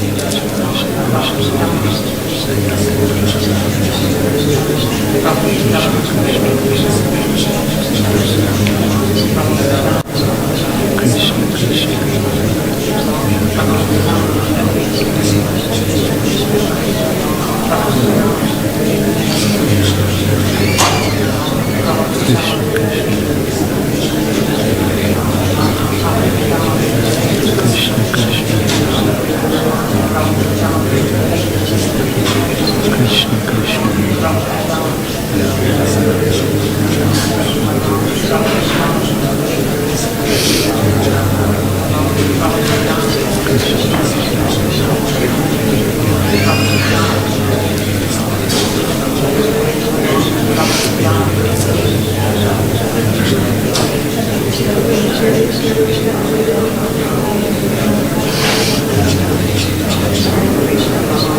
Krishna, Krishna.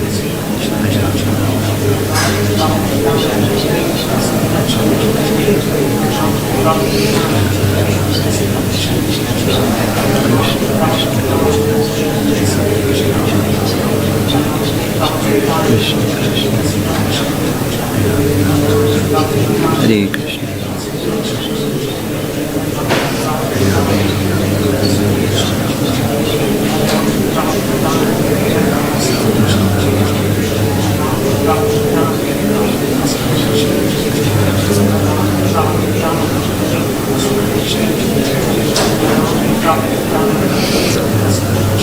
Hare